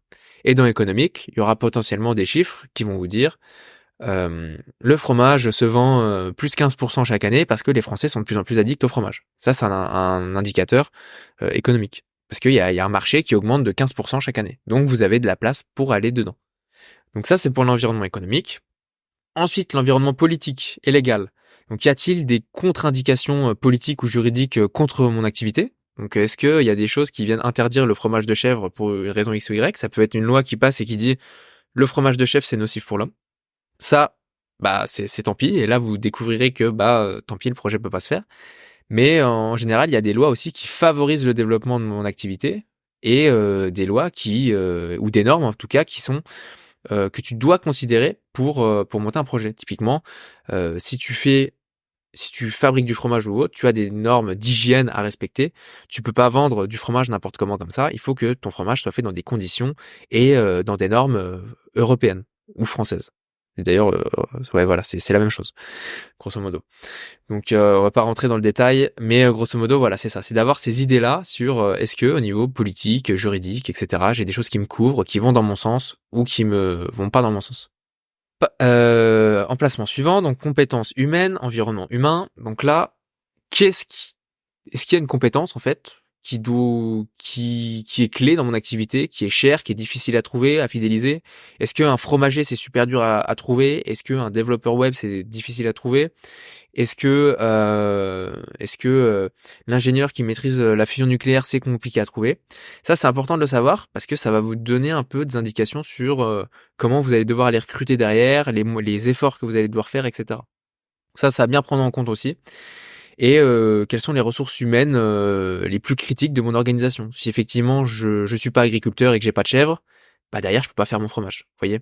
Donc c'est toutes ces petites questions là qui sont un peu cons à se poser, je suis d'accord avec vous, mais derrière elles sont importantes pour comprendre votre projet global et vous dire ok, je veux faire mon truc, mais il va falloir. Donc moi je voulais être sur l'aspect fabrication de fromage, mais c'est vrai que au final peut-être que élever mon troupeau de chèvres c'est peut-être pas là où je vais être le mieux et c'est peut-être pas ce qui va me plaire le mieux. Donc là, l'idée c'est de se dire, il faut que je trouve un agriculteur qui a un troupeau et qui est capable de me fournir du lait, quoi, par exemple. Voilà. Donc voilà pour les compétences humaines. En tout cas, pour tout ce qui est compétences socioculturelles, est-ce que la société est prête à utiliser mon produit ou de service? Quels arguments socioculturels puis-je mobiliser pour rassurer mes investisseurs, leur montrer que le projet va fonctionner, etc. Là, c'est pareil, vous mettez des arguments, des atouts culturels, des modes. Si c'est la mode parce qu'il y a un influenceur qui mange du fromage et qui a des trends TikTok ou Instagram sur manger du fromage de chèvre, les gars, c'est terrible ce que je raconte, mais en vrai, si, ça peut être ça, et ça peut influer sur le cours du marché, et ça peut influer sur la mode de la consommation, et du coup, ça peut devenir des phénomènes socioculturels. Donc ça, c'est des éléments à prendre en compte dans la création de votre projet. Vous pouvez, parce que ça peut être juste une vague, ça peut être juste une bulle. Ça peut être comme dans les années 2000 quand ils disaient ça va être juste une bulle Internet. Donc là, il y en a beaucoup qui sont pas positionnés parce que dans l'aspect socioculturel, en fait, dans cette case, les gens disaient c'est une bulle, il y aura rien, c'est une mode qui va passer, c'est un truc. Donc les modes, ça peut être en votre faveur comme en votre défaveur. Donc voilà là-dessus. Et l'environnement physique, je souhaite localiser le siège quelque part, j'ai des activités de vente, où est-ce que je vends, le stockage c'est pareil, où est-ce que je stocke, où est-ce que je fais ma R&D, où est-ce que je produis mon fromage, est-ce que j'ai un local à faire. Donc là tu peux grosso modo évoquer le coût en fait que ça va te coûter, la distance avec le client, avec tes prestataires, enfin bref, tu peux mettre plein de choses là-dedans en placement physique, c'est grosso modo l'environnement géographique, l'échelle de l'activité et la zone de chalandise autour de tout ça, quoi. Voilà. Donc ça c'est comment tu vas aller sur le marché et comment ça va se passer en réel. Voilà. Je trouve plus mes mots, c'est galère là. Donc ok là-dessus. Maintenant qu'on est bien sur ce côté scénario, on va maintenant construire un scénario plus. Donc ça c'est pas rien. Vous me prenez avant de faire la suite, vous me prenez le temps de remplir ces cases. Hein. Vous faites pas les feignasses là à dire ouais c'est bon je remplirai plus tard. Vous me remplissez ça et après vous revenez sur le podcast. Sinon ça va être chiant et vous allez devoir revenir. Vous reviendrez pas forcément. Donc faites-le maintenant. Faites-le maintenant. Ensuite, du coup, on va rentrer dans tout ce qui est un peu plus stratégie financière, voilà, sur tout ce qui touche un peu plus à la finance et comment vous allez vous compter dimensionner le projet. Donc là, on va aller par exemple la page 9, donc qui est ressources humaines et compétences. Et le but ici, ça va être de quantifier, grosso modo, quelles sont les personnes requises pour votre projet, ce que vous devez faire, ce qu'elles doivent faire, ce qu'elles doivent savoir faire, les quantités de ces personnes-là que vous allez avoir besoin, s'il vous faut un ou deux fabricants enfin un ou deux employés qui savent fabriquer du fromage, pardon, les heures qu'ils vont devoir faire, est-ce qu'elles sont à plein temps, le salaire de ces personnes. Alors là, ça peut paraître un peu compliqué comme ça. Ici, pareil, le but c'est de se donner une base, une idée. Donc ça peut être très bien, vous pouvez très bien marquer là-dedans que en fait il y a des personnes qui vont faire ça gracieusement. Vous pouvez dire bah moi je vais être fabricant de fromage et je vais le faire gratuitement pour l'entreprise le temps qu'elle démarre. Ça peut être des activités qui sont faites par des salariés, donc des personnes que vous recrutez. Et là bah vous pouvez dire du coup je recrute je sais pas une personne qui va couper mon fromage et le mettre en forme. Donc ça, ce sera une activité. Donc coupeur de fromage, par exemple, vous pourrez mettre. Je sais pas si ça existe vraiment ce poste, mais bref, vous pouvez le mettre. Coupeur de fromage, profil du poste. Bah là, vous cherchez une personne qui a fait des études dans l'industrie agroalimentaire. Salaire net. Donc là, vous dites bah voilà, je peux le payer au SMIC parce que c'est pas un poste à une forte valeur ajoutée. Oui ou non.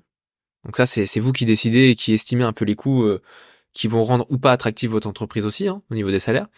Ensuite, vous avez une petite case, salaire net. Donc là, c'est dans laquelle vous allez pouvoir mettre un peu le salaire. Salaire brut, c'est là où il y a la petite formule hein, qui est juste au-dessus. Hein, donc voilà, vous vous tromperez pas, ce sera simple à faire pour vous, qui va vous donner une estimation d'un peu. Bah effectivement, ça coûte plus cher un salaire brut qu'un salaire net. Et le coût de l'employeur derrière, quand on rajoute les charges patronales. Donc ça, c'est pareil, c'est des petits calculs que vous pouvez faire pour estimer. Voilà, et je dis bien, c'est de l'estimation. On fait des calculs de base, on regarde de base si voilà, pour nous donner une idée de ce que ça coûterait de faire tout ça, quoi. Donc voilà là-dessus. Donc l'idée c'est vraiment de se poser des questions sur ça. Le nombre de postes, est-ce que je dois en recruter 1, 2, 3 en fonction de la charge de travail? Et derrière, on se posera aussi les questions sur de l'activité externalisée. Donc, est-ce que il y a besoin de faire externaliser ou sous-traiter certaines parties dans la production de mon fromage? Oui, non. Combien ça coûte aussi? Ça, c'est important de le mettre. Donc voilà, vous pouvez faire un intitulé sous-traitance de fabrication de fromage ou je sais pas quoi. Et vous pouvez le mettre aussi dans le tableau. Et le but à la fin, c'est d'avoir un peu une estimation mensuelle de ce que va vous coûter par mois votre projet sur l'aspect RH, donc ressources humaines, et combien ça vous coûtera à l'année. Ça vous donnera une idée pour pouvoir dimensionner par la suite le projet sur l'ensemble en fait du projet, quoi, tout simplement. Ensuite, on va passer à la phase marché visé. Donc sur la diapo d'après, la diapo 10. Donc là, l'idée, c'est vraiment de se dire, voilà, il y a combien de personnes dans mon marché. Donc là, tout à l'heure, je vous disais d'aller regarder des études de marché sur un peu Internet. Toutes les études de marché ne sont pas bonnes, toutes les études de marché ne sont pas des vrais bangers. Donc moi, ce que je vous encourage à faire, on y reviendra, on fera un épisode sur l'étude de marché et sur comment on fait une bonne étude de marché pour comprendre son marché. Là, on veut des estimations, on veut quelques chiffres qui confirment notre idée, on veut rien de trop profond, on veut pas savoir quel est le pourcentage exact dans le CAC 40 des départs de fromage dans dans l'industrie agroalimentaire. C'est pas du tout ça. Là, on veut savoir combien ça emploie de personnes, je sais pas, les structures qui peuvent être intéressées pour acheter le fromage, quelle est la taille du marché de fromage en France, le chiffre d'affaires potentiel par structure créatrice de fromage, combien d'unités, combien il y a de producteurs de fromage en France, le nombre de prestations par an, voilà, combien de passent par de la presta ou autre, quelles sont les tendances du marché, est-ce qu'il y a une saisonnalité, de l'attractivité. Ça, c'est pareil, c'est des questions qu'il faut se poser.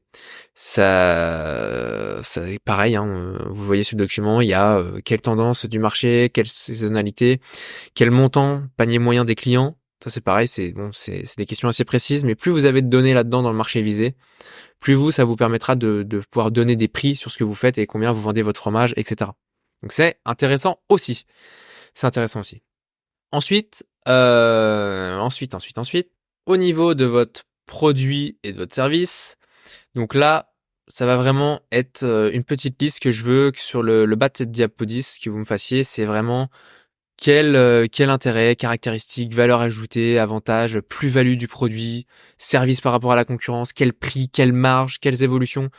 Plus vous pouvez me dire de choses sur votre produit et sur votre fromage de chèvre du Larzac, mieux c'est, parce que ça veut dire que vous connaîtrez au maximum votre produit et vous pourrez définir au mieux votre offre en fait.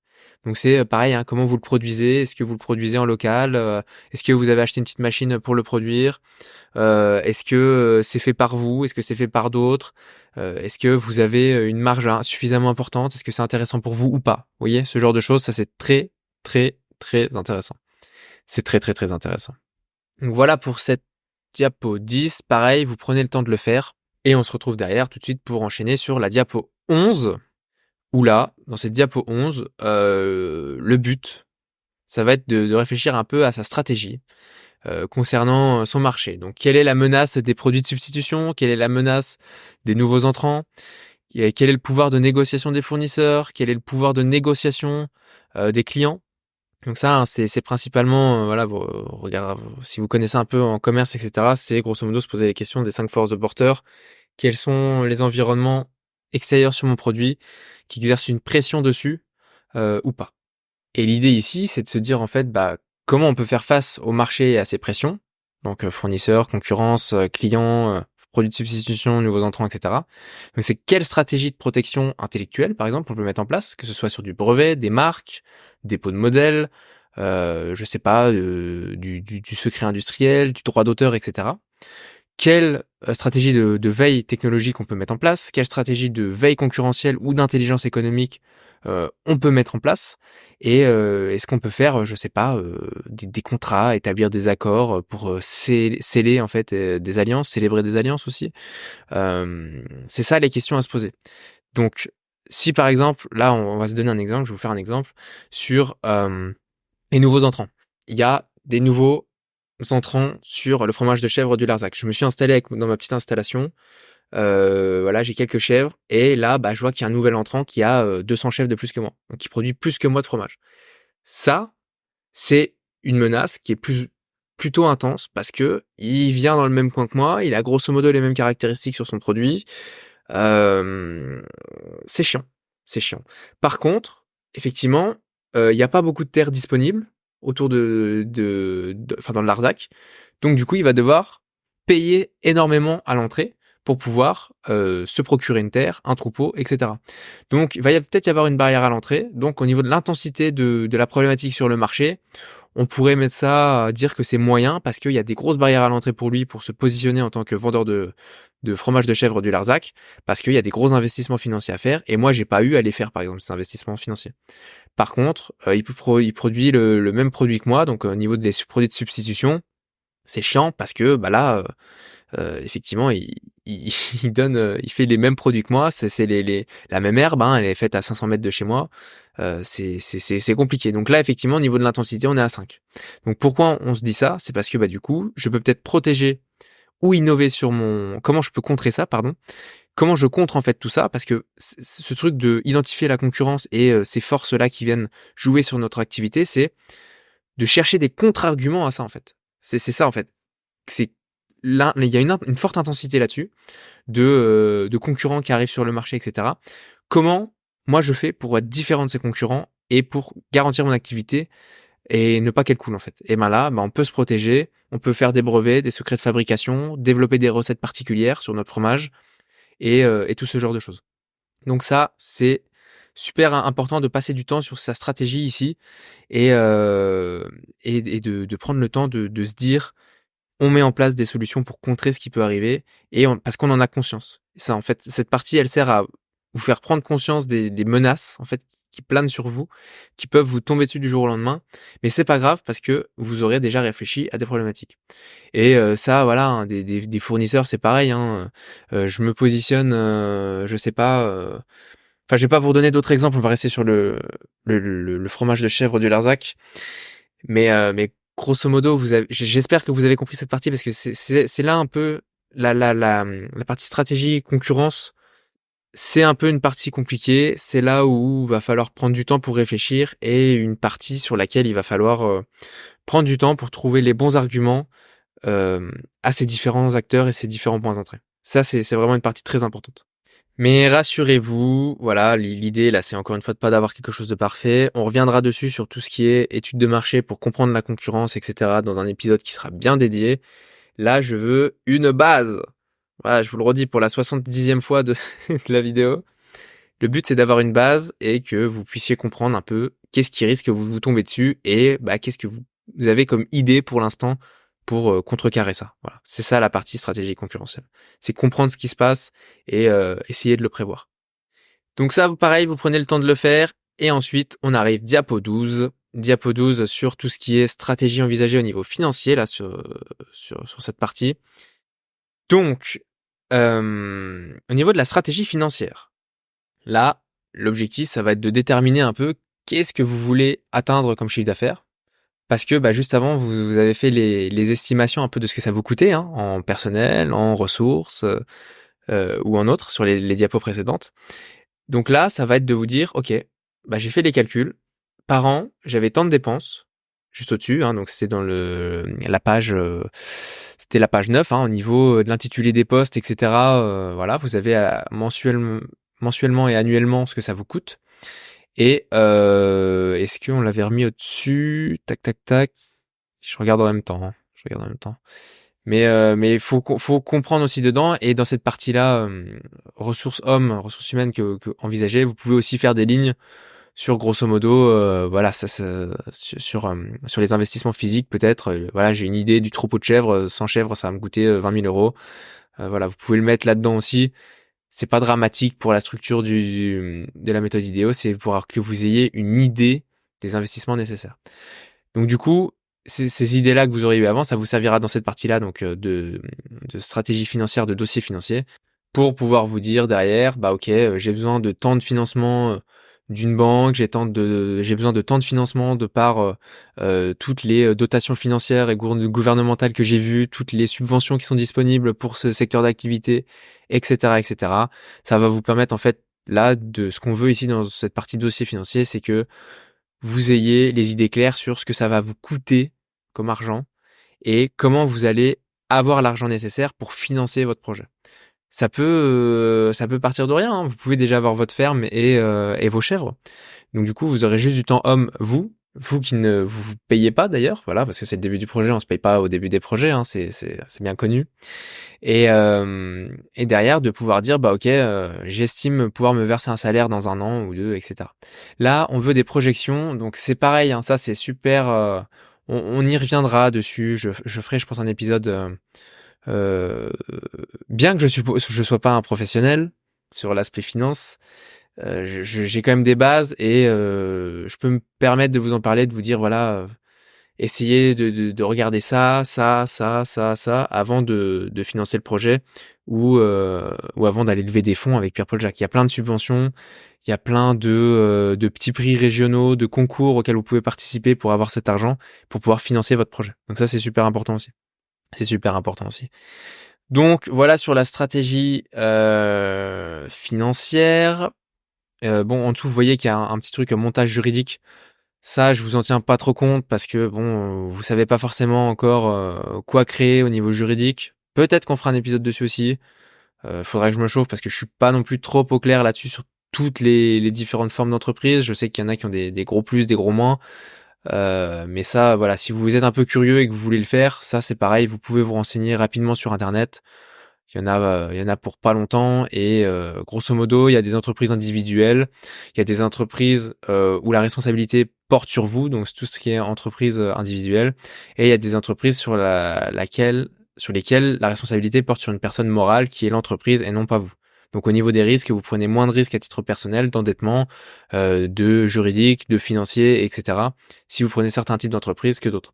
La SAS, c'est une donc société par action simplifiée, par exemple, c'est une boîte qui est très avantageuse si vous faites du chiffre d'affaires. Il y a plein de contraintes, par exemple, voilà, vous devez faire certifier vos comptes par un expert comptable, etc., etc. Mais derrière, par exemple, si vous êtes patron, vous pouvez vous payer que en dividendes, par exemple, parce que bah, vous êtes moins imposé que si vous, enfin c'est que si vous versez des salaires tous les mois. C'est de la stratégie d'entreprise, c'est de la stratégie comptable après tout ça. On va pas parler de tout ça, mais disons que chacune de ces formes juridiques, de ces statuts juridiques d'entreprise ont des plus et des moins. Voilà. C'est ce qu'il y a à retenir là-dessus. Ensuite, on arrive bientôt à la fin. Voilà, je sais que ça a été un peu long, mais vous inquiétez pas. On va essayer d'accélérer ça. Sur la fin de podcast, d'ailleurs, je pense que je vais couper la dernière rubrique questions des auditeurs, hein, parce que là, on prend un peu de temps. Mais voilà, en tout cas, j'espère que ça vous sert de passer sur tous ces points-là. Et je pense que, en tout cas, moi j'aurais aimé qu'on fasse ça avec moi. Donc voilà, je le fais avec vous aujourd'hui. Je fais avec vous aujourd'hui. Donc, on passe à la diapo suivante, à diapo 13. Stratégie commerciale. Quels sont les objectifs de vente? Quelles évolutions peut-on prévoir? Quels produits de service, etc. Donc là, c'est comment vous distribuez votre produit, qu'est-ce que vous en faites, où est-ce que vous le vendez, à qui, à combien, et est-ce que vous aurez, je sais pas, un fromage de chèvre à l'oignon, aux herbes persillées et machin derrière. Donc là, vous êtes censé vous projeter dans le fait que vous vendez vos fromages, vos produits, et derrière, vous allez pouvoir dire bah, mes objectifs de vente, vu que mon CA, j'ai calculé à temps, enfin j'ai calculé mon chiffre d'affaires à temps parce que j'avais tant de besoins financiers pour pouvoir faire mes fromages. Donc là, vous pouvez fixer un prix de vente grosso modo à votre produit et dire bah je le vends à temps et j'espère que dans 10 ans on aura tant de pourcents de part de marché parce que on va essayer d'aller chercher tous les Leclerc de France, les Auchan, etc. pour leur vendre notre fromage. Voilà. On a une entrée chez parce que voilà, mon père c'est le directeur général de chez Leclerc France. Bah du coup voilà, il m'a pris mes fromages, il les a mis dans tous les magasins. Donc là, ça peut être une stratégie commerciale. Vous voyez, ça peut être ce genre de choses. Donc ça, c'est important de le définir, de définir là-dedans aussi vos plus en matière de stratégie commerciale et dire si vous avez des avantages ou non. Parce que si vous en avez, bien sûr, il faudra s'en servir et les appuyer quand vous parlerez de votre projet à des personnes tiers. Voilà. Ça, c'est super important. Donc, quels sont voilà, vos objectifs de vente sur la stratégie commerciale, comment vous allez vous y prendre. Ça peut être, vous pouvez faire ça sous forme d'un mix marketing, hein. Ça se fait bien aussi. Donc ça, je vous laisserai regarder sur Internet. On va pas rentrer dans d'autres trucs, mais peut-être que je ferai des épisodes dessus. Voilà. Sur ces stratégies-là de définition comme de stratégie commerciale, la règle des 4 P, là, politique, enfin, c'est plus ça, c'est les produits, product, placement, price et place. Donc c'est où est-ce que enfin voilà, il y a plein de choses pour fixer ces stratégies commerciales, etc. Plein d'outils. On y reviendra au moment voulu. Là, on veut quelque chose de simple. Ensuite, il y a la petite vision à long terme. Bon, ça, voilà, quelles sont les évolutions, comment vous voyez, vous projetez dans 3, 5, 10 ans. Ça, c'est facile. Vous dites un peu ce que vous voulez sur votre projet. Et ensuite, on arrive sur la dernière rubrique. Là, les stratégies, enfin, les opportunités et les menaces. Donc ça, c'est pareil. C'est ce qu'on appelle, grosso modo, un SWOT. Donc ça, vous pouvez en réaliser un en dernier pour un peu dire quels sont les éléments forts de votre projet, qu'est-ce qui peut le propulser, le détruire. Ça revient un peu aux menaces des 5 forces de porteurs qu'on a vu un peu avant sur le marché avec les fournisseurs, les clients, etc. Quelles étaient les forces externes. Là, c'est plus en interne de votre projet et comment ça va se décupler. Comment vous allez pouvoir vous servir de ces forces, de ces menaces, etc. pour mettre en place des stratégies derrière aussi. Ça, c'est voilà, donc c'est très stratégique tout ça, hein. On est passé sur un truc très stratégique, très complexe. Mais en tout cas, voilà, renseignez-vous sur SWOT euh, et vous verrez que c'est pas si compliqué que ça et il y a des choses à faire là-dessus. Donc c'est vraiment quelles sont les menaces, rapport à l'échec possible, quelles stratégies contingentes sont possibles, quels sont les potentiels futurs éléments à prendre en compte pour gérer ça ou ça. Il y a une loi qui passe, il y a machin. On en a déjà parlé tout à l'heure, mais ça c'est bien de le remettre sous forme de tableau. Euh, tableau SWOT, ça vous fera une bonne base pour comprendre la suite. Voilà, voilà. Donc on arrive à la fin. Vous voyez qu'il y a, c'est pareil. Je vous ai mis, enfin, c'est pas moi qui vous l'ai mis, c'est Christophe Schmitt, le créateur du document, mais il y a dessus des petits tableurs en dessous, voilà, financiers. Vous pouvez vous amuser à challenger dedans, ou en tout cas à répertorier ça dans Excel pour pouvoir avoir une vision et une visibilité sur les dépenses ou autres. Ça peut vous aider en tout cas à estimer vos besoins et vos ressources en fait. Qu'est-ce que vous allez créer comme chiffre et qu'est-ce que vous allez avoir comme charge, les ressources financières de votre entreprise, c'est quoi, etc., etc. Donc voilà là-dessus. Et on va finir par la conclusion. Donc la conclusion, c'est une page qui est très très simple. Et cette conclusion, c'est vraiment, mon projet, ma valeur ajoutée, c'est quoi? Mes clients, c'est qui? Mes besoins, c'est quoi à l'heure actuelle? Si c'est financier, si c'est peut-être mis en relation ou autre. Et les hypothèses à tester, à gagner en cohérence. Donc comment là, je vais tester mon hypothèse? Qu'est-ce que je vais aller faire sur le marché? Qui est-ce que je vais aller rencontrer pour pouvoir avancer? Et qui puisse me donner des vrais retours sur ce que je fais. Donc ouais, je pense que là je ferai un épisode bientôt, peut-être dans 2-3 épisodes sur vraiment réussir son étude de marché. Je pense que je ferai ça pour que ce soit plus clair en tout cas sur toutes ces parties-là. Et ensuite, voilà, les personnes que vous pensez pouvoir rencontrer prochainement pour faire gagner en robustesse votre projet et challenger du monde dessus. Ça, je pense que c'est super important de challenger du monde. C'est ce qui va vous permettre vraiment d'avoir des retours directs du terrain. Donc là, typiquement, si vous voulez être producteur de fromage de chef du Larzac, allez interroger des producteurs qui le font déjà, allez interroger des agriculteurs, savoir ce qu'ils font de leur lait, s'ils seraient prêts à vous en laisser une partie, etc., etc. C'est des retours terrain qui valent de l'or. Donc voilà, et une fois que vous avez tout ça, eh ben, félicitations, parce que c'est un beau boulot de fait, c'est un gros boulot à faire, de concentration, de réfléchir comment on positionne son entreprise, etc. Donc bravo de l'avoir fait, c'est top, c'est bien, c'est très bien même. Et on va pouvoir, alors voilà, je sais que ça a pu paraître un peu rébarbatif, barbare, mais vraiment, j'insiste que si vous avez fait le boulot aujourd'hui de ça avec moi, Ça va vous aider pour la suite à faire prendre un autre step, une autre step à votre projet en fait. Vous allez pouvoir faire envoler parce que là ça vous a permis aujourd'hui de poser tout ça sur un papier, toute la stratégie de votre projet, tout ce que vous voulez en faire, tous les éléments clés et maintenant vous les avez en tête et vous pouvez les challenger devant des personnes en disant regardez, j'ai déjà travaillé sur le projet, moi j'ai pensé à ça, j'ai vu que j'avais ça comme ressource, telle problématique, il y a des gens qui ont besoin de ça, et vous êtes armés les gars, et les meufs, parce que je sais qu'il y en a aussi qui écoutent, mais vous êtes armés pour pouvoir aller discuter de ça avec des personnes tiers, et propulser votre projet, voilà. Donc je suis content que vous ayez fait le boulot. Si vous n'avez pas fait le boulot et que vous avez juste écouté, les gars, je vais vous tomber dessus, hein. Je vais vous tomber dessus. Vous n'allez pas vous en sortir comme ça. Va falloir que vous le fassiez, c'est à un moment donné. C'est important. Voilà, je leur dis. Donc, on va faire la dernière petite rubrique Road to Dark Knight. On va pas la faire durer trop longtemps parce que voilà, ça fait très longtemps là que j'enregistre, je pense. Là, je sens que ça, moi-même, je suis fatigué là. Donc, donc on va essayer d'accélérer la dernière rubrique défi. De toute façon, c'est la rubrique sympa. Et puis on se dira ciao là-dessus. Donc on se retrouve tout de suite dans la rubrique numéro 3.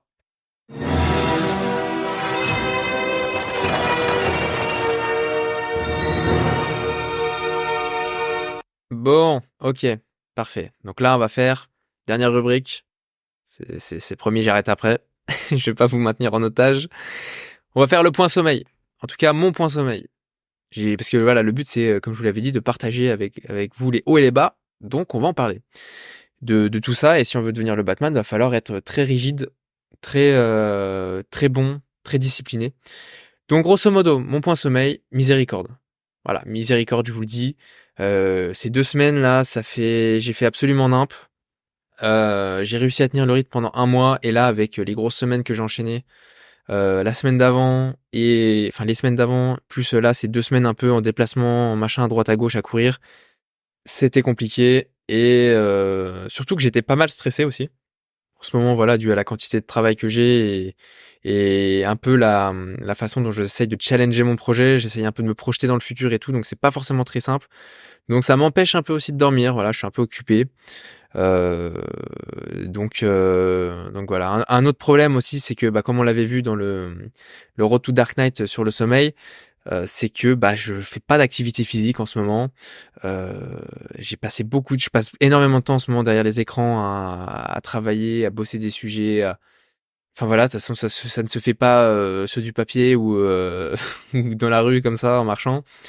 Donc ça, je pense que c'est pareil. Il va falloir qu'il y ait un défi qui sorte là-dessus. Peut-être un défi 10 000 pas ou ce genre de choses pour optimiser mon activité physique et pour me booster et m'obliger à faire une activité physique. Donc je vais réfléchir à ça et puis on va peut-être faire un défi spécial là-dessus aussi dans les prochaines semaines pour se bouger le cul. Voilà, parce que là ça va pas du tout et il faut aller de l'avant. Donc concernant le défi de la semaine, sinon celui de la semaine dernière, donc oui, parce que c'est ça, avant le défi de cette semaine, il faut aller chercher les devoirs de la semaine dernière. Et la semaine dernière, je vous avais dit quoi? Je vous avais demandé de réfléchir à une idée de projet, quelque chose que vous aimeriez faire, porter, et pas forcément une entreprise, peut-être une association, etc. Donc là, je veux que vous sortiez vos carnets, tout de suite. Carnet de notes là, que vous avez fait la semaine dernière. Je veux que vous me les sortiez, et je vais vérifier tout ça. Qui, ici, a pas fait ses devoirs? Parce que vous voyez que pour l'épisode du jour, c'était important d'avoir ça en tête. Donc si aujourd'hui vous n'avez pas fait le jeu, écoutez les gars, c'est chiant. C'est chiant pour vous. Vous avez pris une semaine de retard par rapport à ceux qui l'ont fait. Parce que là, il y a eu des mecs déter qui ont écouté cet épisode et qui se sont chauffés. Ils se sont chauffés, ils ont pris avec moi chaque point de cette méthode idéo et ils l'ont appliqué. Ils l'ont appliqué et aujourd'hui ils ont un résumé de leur projet. Et ils sont capables d'en parler à des gens. Et eux, ils vont aller en parler la semaine prochaine à des gens. Pendant que vous serez là à dire merde, putain, j'aurais peut-être dû la faire. Donc vous allez me refaire cette méthode. Et c'est là-dessus que je voulais en venir. Je vous laisse cette méthode idéo et des ouvrages en description de cet épisode. Vous allez aller les chercher, vous allez aller vous en servir et vous allez vous faire cette méthode idéo pour la semaine prochaine. Je veux que la semaine prochaine, donc ça c'est votre devoir de la semaine, Je veux que la semaine prochaine, vous puissiez parler de votre projet, que vous soyez capable de parler de votre projet et de toutes ces choses qu'on a vues aujourd'hui. Je veux que votre méthode IDEO soit faite. Voilà, je vous le dis. Je veux qu'elle soit faite et c'est important de faire ce premier pas dans votre projet. C'est celui qui va vous lancer, qui va vous donner une dynamique et c'est celui avec lequel vous allez lancer après par la suite pour aller chercher tout ce qu'il faut pour créer ce projet. Donc voilà, voilà, c'est important les gars. Faites-le. Faites. Même si ça vous prend 1 heure ou 2, faites-le. Je vous le redis une dernière fois, faites-le. Donc voilà, je suis passé dans les rangs, j'ai récupéré les copies aujourd'hui. Vous aurez une note la semaine prochaine. Et du coup, je vous ai dit que votre devoir, c'était bien évidemment de faire cette méthode IDEO. Parce que la semaine prochaine, on va parler d'ESS, donc d'économie sociale et solidaire, pour ceux qui ne savent pas ce que c'est. Parce que ici, on lance des projets impact. C'est pour ça que je vous ai parlé de chèvres dans le Larzac. Je sais pas si ça impacte trop le Larzac ou pas, les chèvres, mais je pense que ça doit représenter une partie de l'économie. Mais plus sérieusement, voilà, on va parler d'ESS. L'ESS, c'est des sujets qui sont importants aussi aujourd'hui, en tout cas dans le monde dans lequel on vit, pour créer une entreprise et pour développer son entreprise. C'est des sujets qu'il faut prendre en compte, des notions et des valeurs qu'il faut adapter à son projet pour pouvoir être plus concurrentiel et avoir des éléments de différenciation en plus par rapport à vos concurrents, les gars. Donc ça, ce sera dans le prochain épisode. On va parler de ça, de SS. Et ce serait vraiment bien que vous ayez fait votre méthode IDEO pour pouvoir parler de SS et de voir comment l'ESS peut s'appliquer à votre projet sur tout ce qu'on a vu aujourd'hui. Voilà. Donc ce sera votre devoir de la semaine. Faites votre méthode IDEO. Et puis la semaine prochaine, on voit ce que c'est l'ESS et comment il peut s'impliquer dans votre projet. Et puis, on va faire un épisode détente la semaine prochaine. Voilà, l'ESS, ce sera pas un gros morceau, un aussi gros morceau qu'aujourd'hui. Aujourd'hui, je pense que j'ai abusé un peu du bail sur la durée. Ça me semble un peu long. Mais c'était un point important à faire, donc tant mieux. Et du coup, pour redescendre un peu l'atmosphère, je vous avais dit qu'on se ferait une rubrique Arkham, c'est news et c'est dinguerie. Donc là, on va peut-être renommer cette rubrique Arcane, c'est news et c'est clownerie, parce que franchement, là, donc c'était la rubrique, voilà, je vous l'avais dit, actualité, un peu où on passe en revue l'actualité avec du second degré, etc. Je vous ai fait une sélection, une bonne sélection de toutes les news. Voilà, on va en faire une mensuellement en fait pour faire redescendre un peu l'atmosphère et l'attention et tout ce qui se passe dans ce podcast pour que ça prenne une petite dimension fun aussi. Je vais vous en faire une par mois sur lesquelles je vais reprendre toutes les news qui sont sorties sur Internet. Toutes les news qui sont sorties pendant le mois, toutes les news de cons, toutes les news toutes les news des poubelliers d'internet, voilà, tous les journalistes, les pseudo-journalistes d'internet qui relaient tout et n'importe quoi. Donc je vais vous sortir des pépites. Voilà, je vous annonce que j'ai déjà regardé et j'ai déjà commencé à préparer les pépites. Les gars, on va se marrer. Voilà, on va se marrer. La semaine prochaine, c'est l'épisode de la rigolade. Voilà, je le dis. Et puis, du coup, voilà, question des auditeurs, tant pis, on fera semaine prochaine parce que là, j'ai plus la force. Ça m'a bien usé cette méthode IDEO. Normalement, c'est l'état dans lequel vous devez sortir de ça. Vous devez être lessivé un peu. Vous devez être en mode, ouais, j'ai bien bossé. Donc si vous l'êtes, c'est bien. Si vous l'êtes pas, vous êtes des cancres. Voilà, vous êtes des cancres, je vous le dis. Et du coup, on va pouvoir se faire la petite fin d'épisode. Voilà, je vous le dis, c'est la fin. L'épisode du jour touche à sa fin. J'espère que vous avez entrevu la lumière dans le ciel de Gotham. Alors, je vous remercie de m'accorder votre temps, comme chaque semaine maintenant depuis quelques semaines. Et j'espère que cet épisode il vous a plu. Donc continuez d'hisser haut et fort vos couleurs, d'allumer des feux là où vous passez. Et rappelez-vous, peu importe le fort intérieur, seuls les actes comptent. Donc n'hésitez pas à me faire des retours. Dites-moi ce que vous avez pensé de l'épisode.